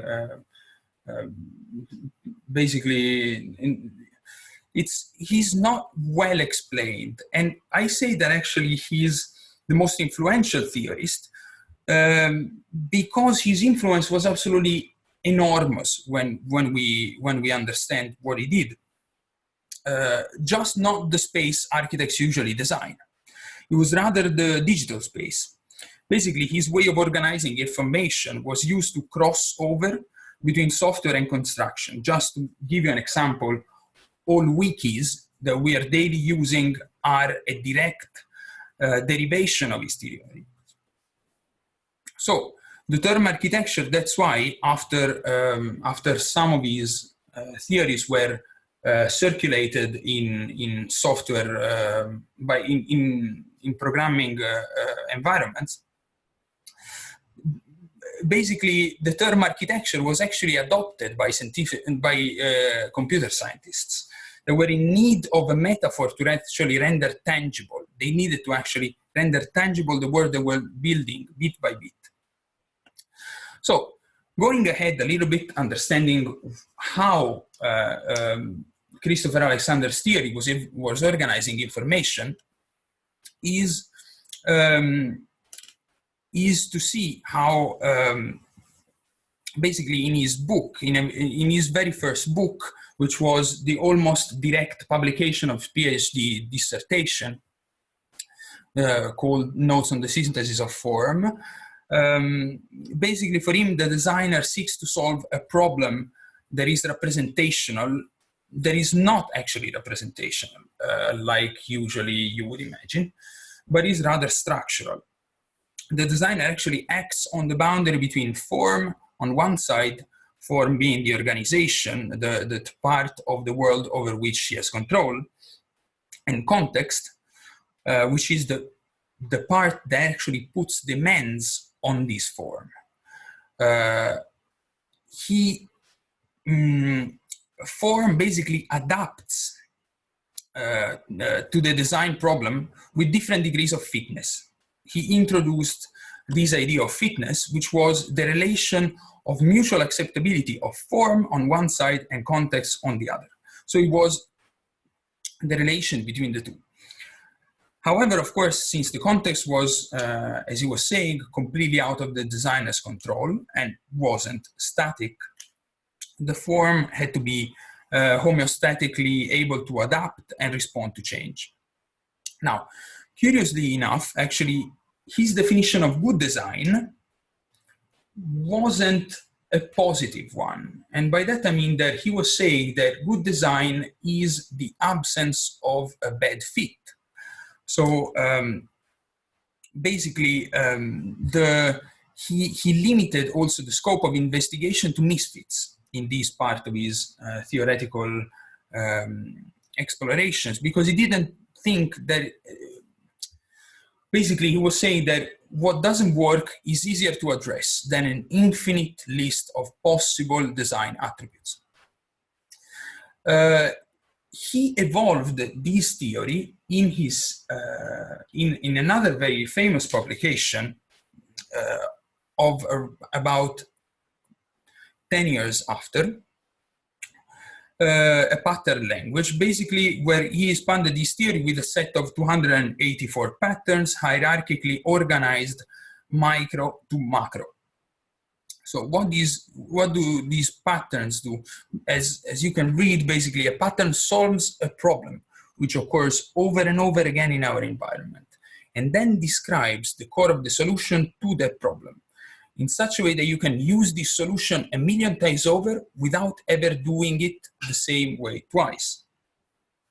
So going ahead, basically, the abstract representation of the very morphological rules which define the patterns in the world. In the last sentence, you can see clearly, once again, the influence of Forrester's feedback loops, a precise conception of the morphology of the global ecosystem and its design subsystems. So on the other side, of course, it wasn't only a pattern, but it was a language which was fundamental in the appropriation that programmers did of this theory. Basically, the language itself was a form that organizes the parts, wholes, and relationship in a design problem. So this was actually offering to programmers a way to relate their small pieces of code to almost like a higher ideal, which was something that at the time was for them groundbreaking. Basically, it offered the structure for moving through the more intuitive shaping of the design problem and basically allowed it to be applied to a wide variety of problems, not just the traditional built environment. That's why programmers and early software designers found it attractive. Basically, patterns incorporated the logic of computational processes, even though they didn't require a computer. So through Alexander's architecture theories, digital designers began to understand the user, and this was fundamental, the user as an inhabitant of a system of software. And as a user becomes an inhabitant, the question of software design becomes one that sought to accommodate a new notion of life, basically. In this case, user-centered. Now, conventional architects, on the other side, were sometimes suspicious of Alexander's popularity and rejected very often his work as deterministic and simplistic. We have to say that actually also on his side, equally, basically the dominant trends of the architecture discourse on autonomy, shape, and representation, as, for example, also you, Joanna, were mentioning before, which were already contemporaneous to his work and continuing still today, were completely uninteresting for him. I mean, he wasn't interested at all in the shape of his basically of whatever would be produced with those patterns. And we actually know architects design and programmers architect. This is also what's mentioned in linguistically in the excerpt of the readings that we gave. So even I don't know if you remember, just anecdotically, when Kanye arrived and went to GSD, to Harvard GSD in 2013 to improvise a speech to architecture students, he used the word architect as a verb, and he was basically ridiculed, even if actually it is a verb that that in a way that situation as well showed how architects are more and more choosing basically their ivory tower exile, and this is absolutely nothing new. But in these apparent disconnects, actually, as the author suggests, as Stinson suggests, there are actually productive tensions. So what might architects learn, for example, from the idea of the user as an inhabitant? Or she also proposes as a question, what new design processes could emerge from a new set of patterns that connect software architecture to brick and mortar architecture? I mean, these are all questions that are absolutely relevant to think about spatial practitioners, and Alexander's role and Alexander's work played a major role in the conception of basically the rule of this game. So, as we've seen, so basically the separation, the demarcation between physical and digital is absolutely dumb, as the two of them, the two spaces, are increasingly inseparable. And we are inhabitants of the space of software. Basically, it surrounds us. We live within it. So the authors of the second text, geographers Martin Dodge and Rob Kitchen, defined this new condition as code/space, when the geodesic basically spatiality and the ethereal dimension of programmed protocols co-constitute themselves. The authors basically draft trying to understand what is the space and the spatiality of software. Draw a very short, brief genealogy of space from the Second World War, and of course in the context of Western geography, saying that from the 50s, basically the space was a notion that was almost implicit, they say, as basically its experience was epistemologically empiricist, a very naive understanding of the possibilities of space. 10 years after, already the notion of space had evolved into basically an ontology that proposed space as an absolute. So a geometric system of organization, kind of grid, within which objects are located and events occur, basically aiming to redefine its epistemology as a spatial science within the boundaries of Euclidean geometry. In the 70s, instead, basically space started to be seen, interestingly, as a container of socio-economic relationships. So this idea of the relational space is something that they're clearly very influenced by in the way they develop the text.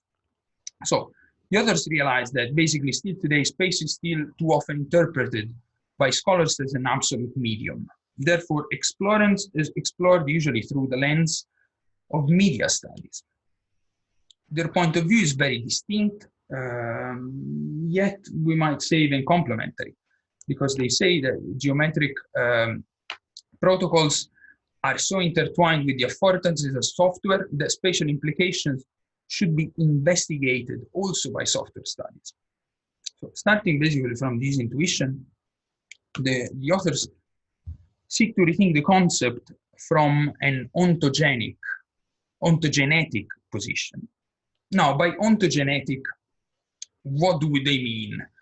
Ontogenesis, it basically means that they say that today's space is constantly in a state of non-deterministic becoming. So it's an ever-changing, the notion of space is ever-changing. Software basically makes an enormous difference in spatial terms because it activates a process of what they call transduction.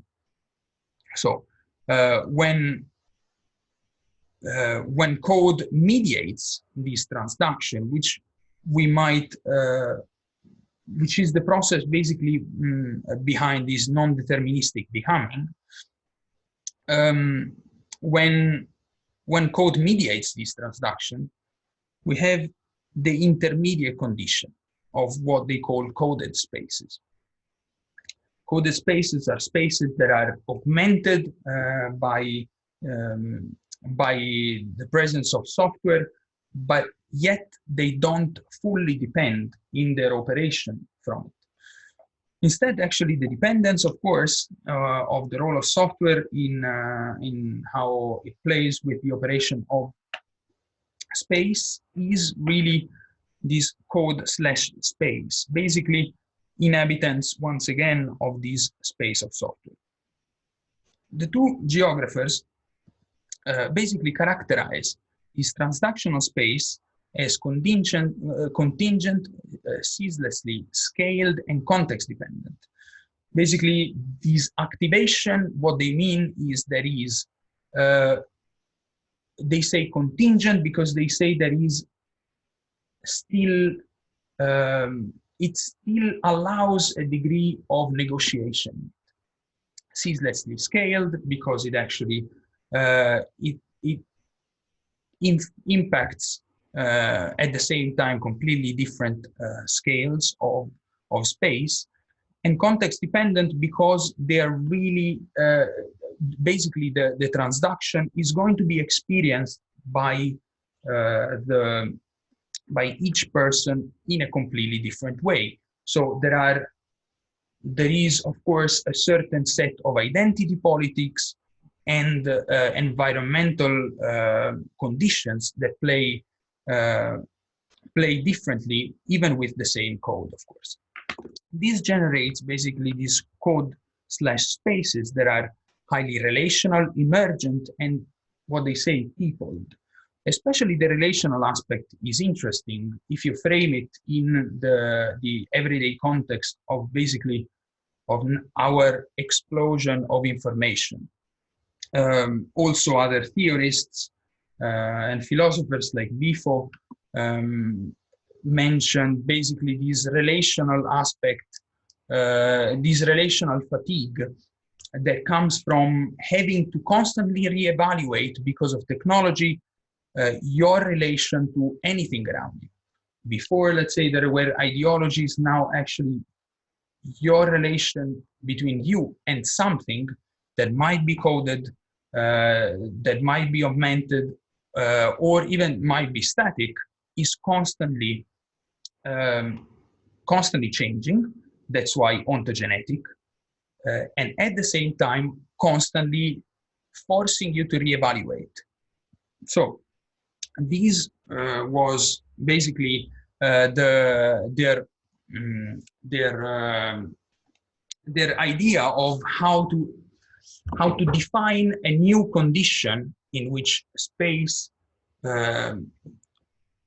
basically a new condition potentially also for designers to operate within. Okay, that was the conclusion. Yeah, right. So as you can see, these are already two completely different texts. As we said, we might or might not agree with what's written, but the first one is actually published more recently, I think 2017. So this is some text which goes back and kind of tries to flesh out some concerns through the biography of these four architects. Then there is Dodge Kitchen that published this book in 2011, which is also kind of specific period. Smart City, I think, was still pretty big in the discourse. You're the Smart City expert. Yeah, it was growing. Actually, Songdo was being planned at the time. So Songdo, for those of you that don't know, is the smart that was planned and executed actually by Cisco Systems, so a telecommunication company, very close to Seoul in South Korea. So basically, so in this text code space, we should basically try to understand and lay out this kind of epistemology for the field. They're very much like, if you read something else by them, I don't know if it happened to you, they also write about cartography. They're cartographers and geographies. So they also very much like meta in the way they reason about topics and like tools and how the different fields that are tangent to theirs react. In the book, I don't know if you read, maybe you read the book, but like it's not in the text we gave you. Certain point, it feels like there's inviting future authors or hoping for a sort of like theory of space and technology. So more a theory of technology that have very strong spatial component from a software studies perspective. And so as we were reading that, we were like, okay, so we know of an author who kind of like addressed these concerns, and we might understand his book as almost a response to that, although I don't think it is, but kind of addresses many of the concerns they laid out. This book came 5 years later, in 2016, and the author is Bratton, and the book is The Stack, which I don't know if you're familiar with it or not.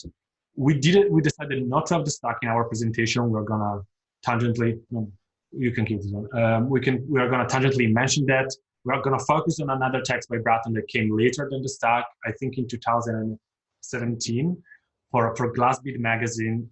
Glassbead magazine has very nice people writing for. I think Benedict also published, Benedict Singleton published with them, speaking of people we will talk to.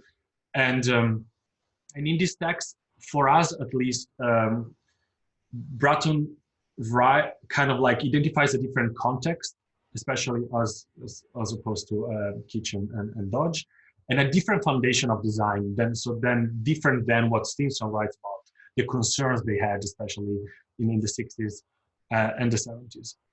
So I divide this presentation in kind of two. The text, if you read it, is very dense. It's very interesting. I think you can unpack it in many different ways. We kind of gave our own reading, and the set of questions we are interested into would be great after we are done to hear also your take on that, so we can brainstorm about it. But for us, the first aspect that strongly emerges is that whatever code space was, as defined by Dodge and Kitchen, it feels a bit like a partial conceptualization of how entangled the layers of space and digital technologies are. And so the Bratton the Stack sort of for us is a better way to kind of reading through these different layers. And if you're not familiar with it, Bratton proposed a sort of holistic model to understand the technological interconnections within the planet we live on, a description of this said reality, and a 500 pages, basically, it is a 500-page caption to this picture, and that's also the way Benjamin presented to the audience. And this design is by Metahaven, if you know them. And this is basically the summary of all you need to know. So I'm not going to be too long in explaining you. I'm sure that Bratton will do a better job, but just to identify a couple of layers that I think are interesting for what comes next. And so for sure, the Earth one is of a big interest, because there is where it sort of lies, the materiality of digital technologies. So computation is, of course, happening thanks to two things: one, minerals; second, electricity, however that is produced. And here the usual examples you will make about the Earth layer of the stack are the mines in Congo for rare earth minerals, or in Chile for lithium, etc. Oil in the Gulf and Middle East, both to become plastic and to become the very fuel of this planetary scale accidental megastructure. That's how Bratton defines it. Then we have a cloud layer, and that has a sort of like double materiality in a way, in the sense that there are the data servers, of course, distributed around the globe, the very cables and everything that is needed for telecommunications really to happen, which includes, of course, the material chemical basis of all these. And on top of that, whatever it is, like artificial intelligence, big data, all kind of pattern recognizing algorithms that make sort of the machine run. And then of course that we can jump to the user, that maybe the one that we are all familiar with because we are users ourselves. But besides us using WeChat and Instagram, users can be any kind of non-human entity. This is probably something that is already familiar to you. So from the lamppost in Songdo that is sort of recording jaywalkers and checking the weather at the same time, to Elon Musk, Tesla's around the US and the world. These are all types of users within themselves, the steps in this position at different points when interpelled or by their own action.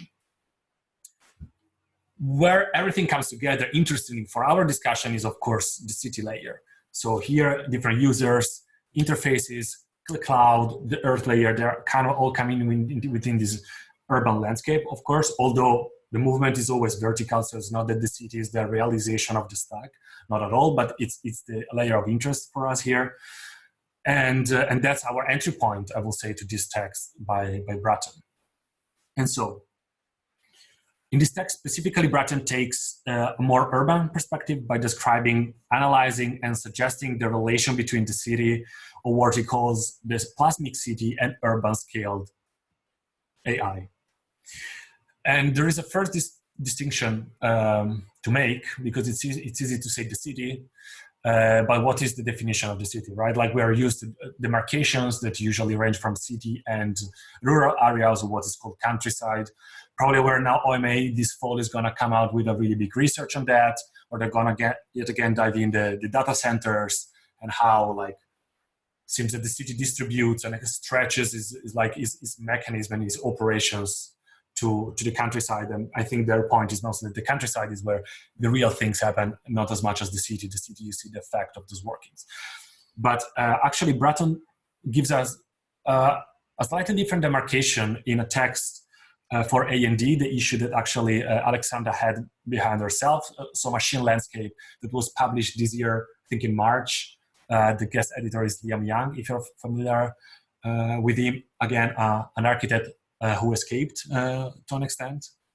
And so in this short text within that publication titled Further Trace Effects of the Post-Anthropocene, Bratton separates the landscape between human zones and human exclusion zones. Now there is a small paragraph about that, so it is not like perhaps a fully grown, at least for what we've seen, kind of theory of that, but there are hints of that already in the text. So we come basically to understand the planet as a sort of surface of scalar densities. And what are these actually human exclusion zones?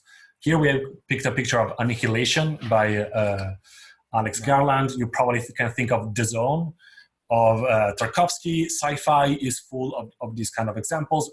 There is where physics or things get interesting. Surely Chernobyl, nuclear, biohazards, these are often like accidental exclusion zones in which different things then evolve and develop with human intervention, but there are also like micro-scaled ones that are already present. I mean, that's, for instance, these are Kiva robots in Amazon warehouses. So you see the demarcation line, so where the exclusion happens is that kind of stripy line. And within these very specific zones, robots roam around, work according to their own logic. And if an Amazon worker would completely disrupt the processes and understanding that these robots have all the space, and resulting in the loss of efficiency, because here we are speaking about Amazon. But this is also already present in the Netherlands, where we are Skyping from. So we are in Amsterdam, but a few kilometers from here, there is Rotterdam, biggest port in Europe. And this is one of the branches of the Rotterdam port called Futureland. And that's fully automated. I mean, there are others around the world. There is one in Los Angeles and in other places. And here, like, humans can definitely not enter for their own safety. So they're confined to that control room in which you kind of just see and oversee how the entire process operations are going.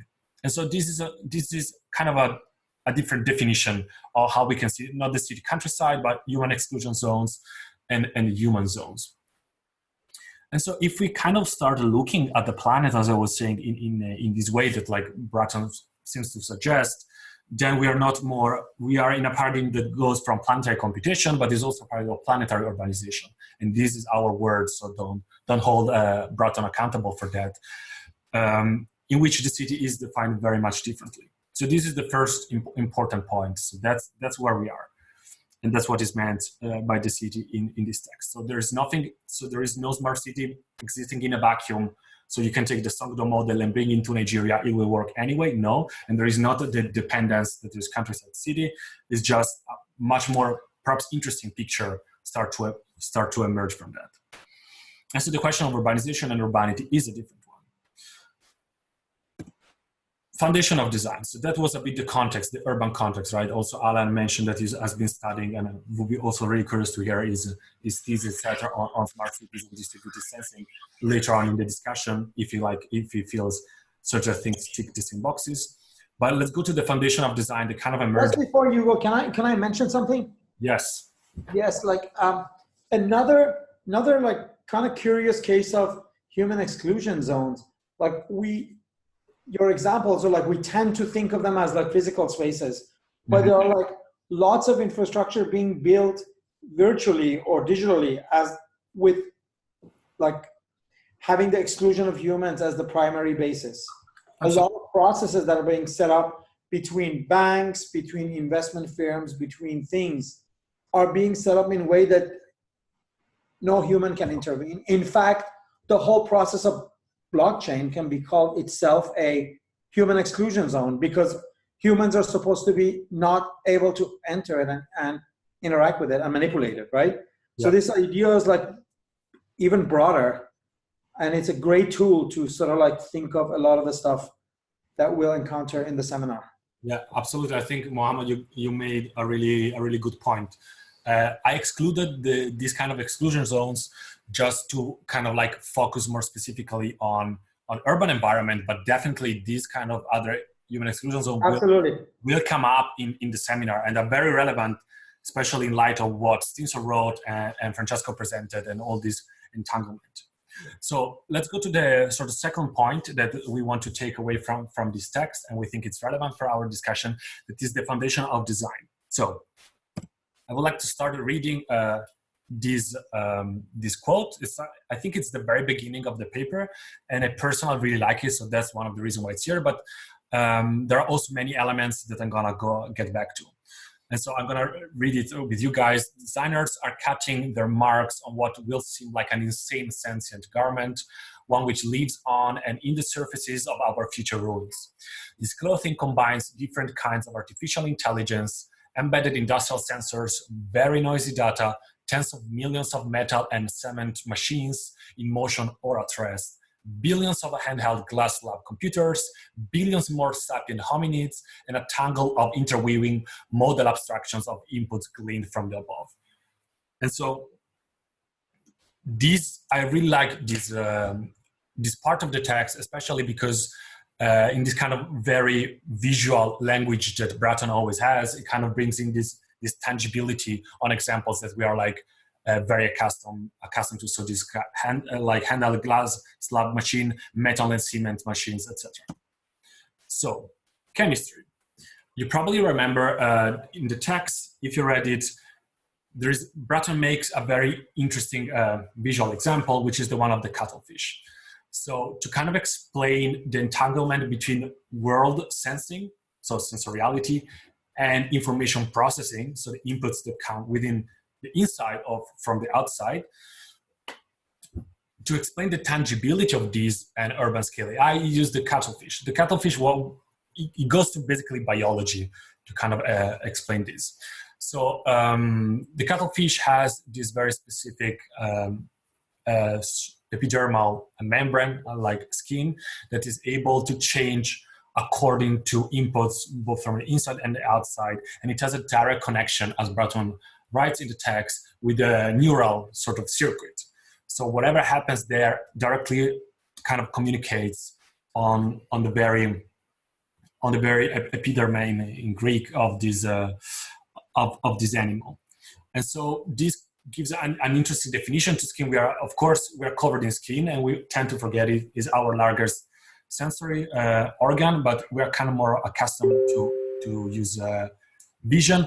But this type of skin, which is very specific to the animal, definitely makes them understand how you can both sense and process at the same time information and communicate them. And so, so the entire text is built on the tangibility of this sentient technological city with urban scale AI, which is very different from what at least we encounter in terms of text that relate to machinic vision, AI, sure, the lamppost in Songdo, but there's always this aspect of seeing. It's the car that does the LiDAR, laser radar to see, like, you know, the pedestrian crossing, etc. So this is already kind of shifting a bit the paradigm, in our opinion, shifting a bit the discussion. And Bratton then dives into sort of like this AI at urban scale versus AI in a petri dish. The two, like, to put it extremely simply, is of course a sort of more input-rich AI, so the urban skills through all these sensors, and perhaps the model are sort of the patterns and the models come as the input gets in, rather than be that much predetermined as it used to be the paradigm perhaps in the 60s. So i.e. AI, in a petri dish, so in the laboratory, so within a very defined box, and then you see what happens. We are absolutely by no means AI experts, so we're not gonna dive in this specific part. Maybe one of you guys is very knowledgeable about AI, has been working with that. Would be great to hear your take on what Bratton explains.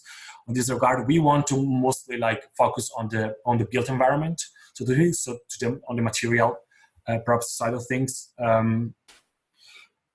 So the core argument for us, which is relevant to our discussion, is that this plasmic city, as Bratton calls it, so not the smart city, it refuses, as you probably read in the very first page of this paper, the smart city. So the smart city is completely wrong paradigm to think of space and AI and digital technologies, because it mistakes variables for control. Again, the mayors that Francesco was mentioning before, Cisco and IBM kind of lobbying to get the softwares in a sort of SimCity fashion to manage the city. But rather a sentient city in which the inextricable combination of world sensing and information processing, so the skin, allowed by current technology, so the sensor that we have, engenders both new ways to think of and design for the city.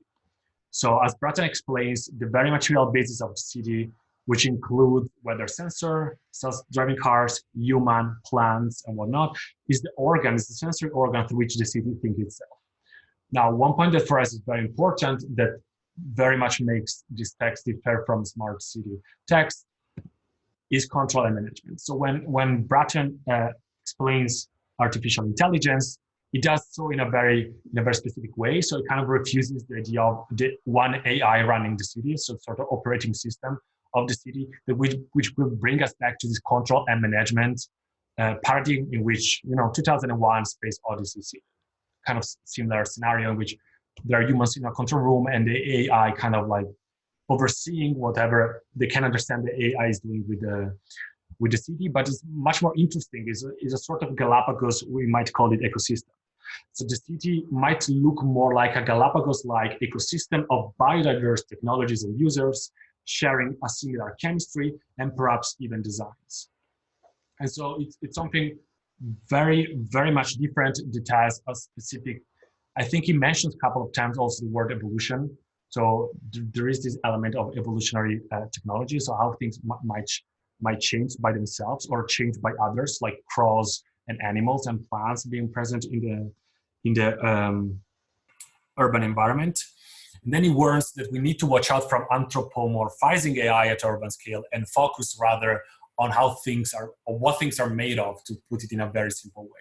So you mentioned AI as being a mineral intelligence. Of course, we are a different kind of intelligence, because the difference is very much in the chemistry as well. And so he writes what for us is at the very end like a sort of foundation of maybe a type of design is hinting at, which is the following. So relating to chemistry, so it's important for him to locate the design subject as a form of matter that is acting on the matter that it inhabits. In this mode, the limiting foundation of design is chemical. So of course, it speaks about, for instance, fashion as plastic semiotics, and the fact that we have been using kind of a matter that is similar to us to signal and sense and compute different things. It's no difference for, I mean, it is different, but in a similar fashion, artificial intelligence does so in the urban environment. So this is yet again another jump. We don't think that these three texts per se are in a trajectory.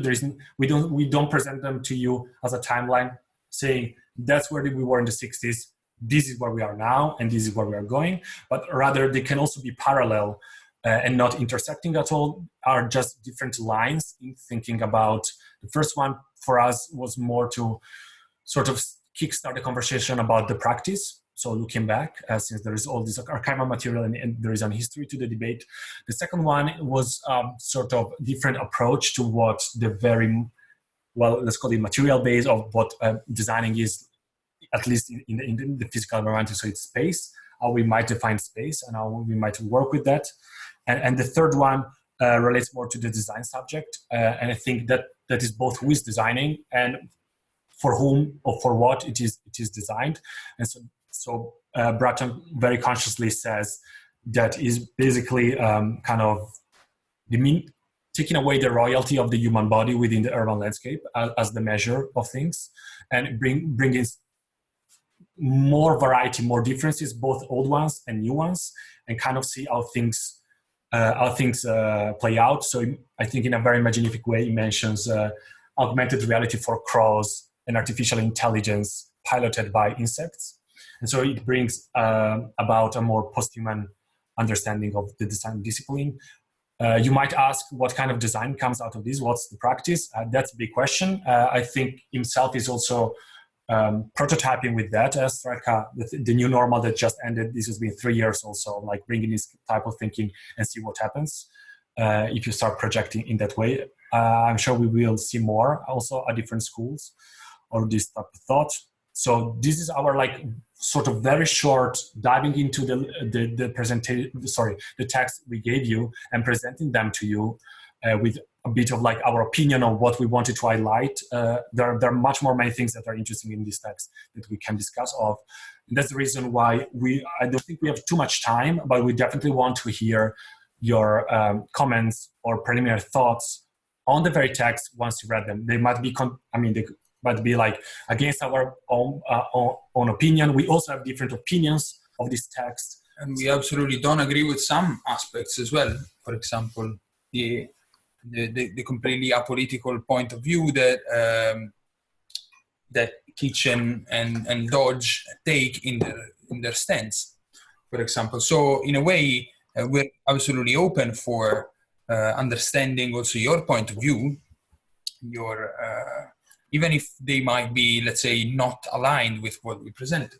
Absolutely. So if you have like, thoughts on the text, if you read them or if you haven't read them, like on the presentation, things that you want to highlight, things that you found more relevant than the one we presented, that would be also great to hear. So we kind of like build a constellation. And this is the blueprint for the next sessions, because all the other guest lecturers will present amazing things surrounding exactly practice, space, and who is designed for, what is designed for. So we are going to try and stop sharing the screen. Yeah. Let's see if we can. You're sharing it right now. Wait. So guys, if I think it's no. Stop share. Wonderful. Okay, great. So one thing I just want to say that we're running a little bit over time. So I guess there will be like maybe only 10 minutes left for discussion if people want to discuss. And this is mostly because of that break that we took, right? So yeah. And the thing is, Reza's class with Adam Berg has to begin in 20 minutes. That's why we have 10 minutes, and then he has to wrap up so then we can use the technology to run the other seminar. That's not a problem. I think anyhow, this question, we're going to talk about it in the classroom. Of course, we can message on Facebook and keep the conversation going while we're not present on the seminar. So if any one of you wants to kind of bring their thoughts on the text, that would be great. So since nobody's saying anything or jumping to say something, I'll just get it started. That point you brought up, Francisco, at the very end is always sort of like the problem that people have with these discussions, which is like, where is the place of politics? Or like, I've been asked many times when presenting Bratton stats, somebody says, where is the government in this? It's like, well, government can be a user. Government is in the city. Government, you know what I mean? So like, it's like they like to see it as, they like to see the politics as a layer of the stack, right? But they want to see it present. And I think part of the criticism is valid, but also there's ways to rethink politics. And just like how we say architecture after internet, we really have to think about politics after internet and how these technological forces are completely reshaping our political mechanisms and political landscape. Yeah. So this is something that can be think through throughout the sessions and brought up to see how different guest lectures kind of like deal with this question and where they place it in the stack. Indeed, especially because, for example, my conversation with Alessandro Baba, he was telling very political. Yeah, and he was telling me actually that he has drastically shifted his vision on politics as well in architecture lately. So that was a very interesting aspect, especially when in relation to technology.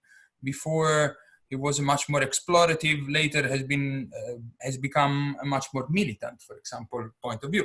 So I think these are also questions that are going to be asked, debated, discussed also throughout every single session of the seminar itself. I don't know, guys. Did you know any of the text? Did you read earlier any of the three? I mean, did you know, for example, the importance of Christopher Alexander in basically half of the space that we inhabit, which is of course the one that we are inhabiting right now? I didn't know many of the texts. I only know the ones that are sort of like more, like I know Keller's work, I know Ben's work, but I don't know all the work. Yeah, that's great.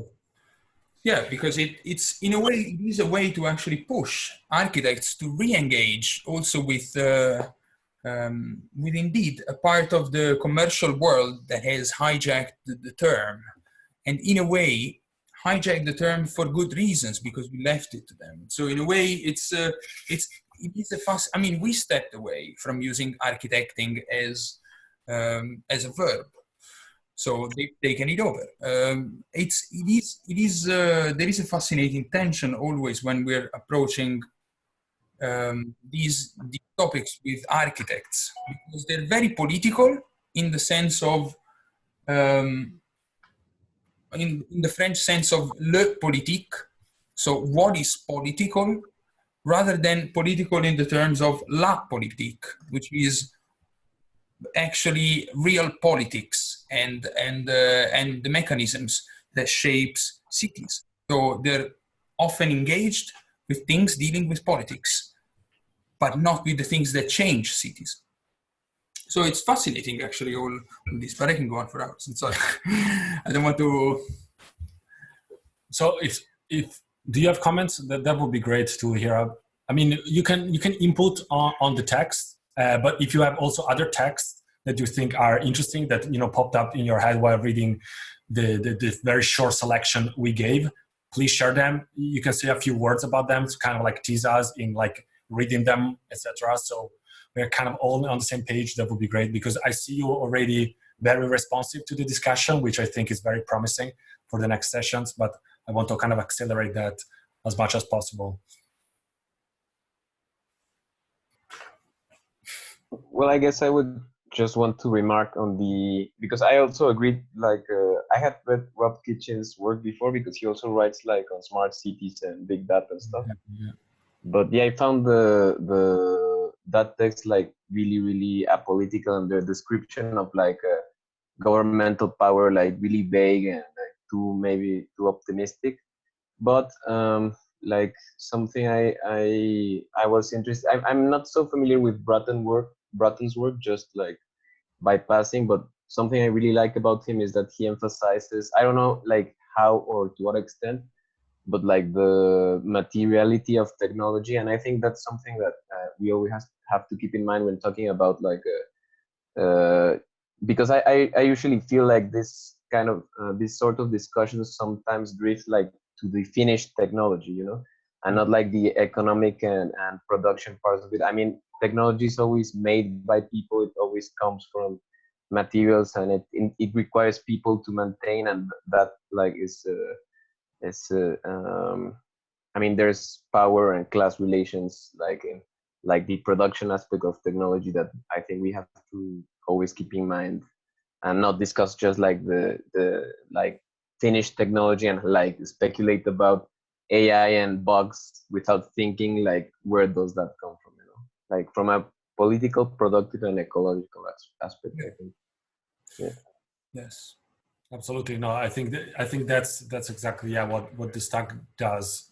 Perhaps indeed the political side is less present or less at the forefront, but indeed disentanglement are what makes it also resonating with so many professionals from different actually cultural fields that find finally, you know, things being interconnected. But so, this is something, for example, that I don't fully agree. I mean, I don't think it is apolitical. It calls for a different type of politics. I never said it. Yeah. No, not before. No, but it is a different type of politics that manages a lot less. So in a way, is what is the administrative role of politics? Then it's more something like that that comes out, for example, of Breton text. And one, for me, the most interesting aspect of it is this basically sensorial shift from vision to tactility, just because tactility related to neurals, to neural networks. Especially because, let's say, as I don't know if you're familiar, but basically we were also talking about that while we were reading and drafting this lecture. Neuroscientists, when they have to explain basically hallucination, they say that basically it's when your sensory data that comes in, your sensory inputs, don't perfectly match with your sensory expectations. So you're expecting something else shifts. So in a way, that's when you feel like you're hallucinating. Now, this is very interesting because it creates a very stiff hierarchy of senses that, of course, vision is first. And you can already see it also in policies. Let's say if you're blind, they give you a lot of money. If you don't have hearing, sorry. So there is a clear hierarchy of senses that puts the eye first. But why? Because the eye actually allows to inform that same prediction of what you're going to be, of their expectation. So in a way, all the sensory data that comes in from the eye is very smart city-alike. I mean, is aimed at predicting and managing. The sensory data instead, which is the epidermic one, it doesn't allow you to go too far. Is hyper-contextual to a certain extent. It's so hyper-contextual that forces you to basically be in the place. It forces basically an inductive understanding rather than a deductive. You don't see and then expect and then check. It's a much more, let's say, direct feeling. So it's fascinating also these basically sensorial shift that Breton proposes. And it relates a lot to actually how smart cities on one side are developing, and instead how design for him should develop.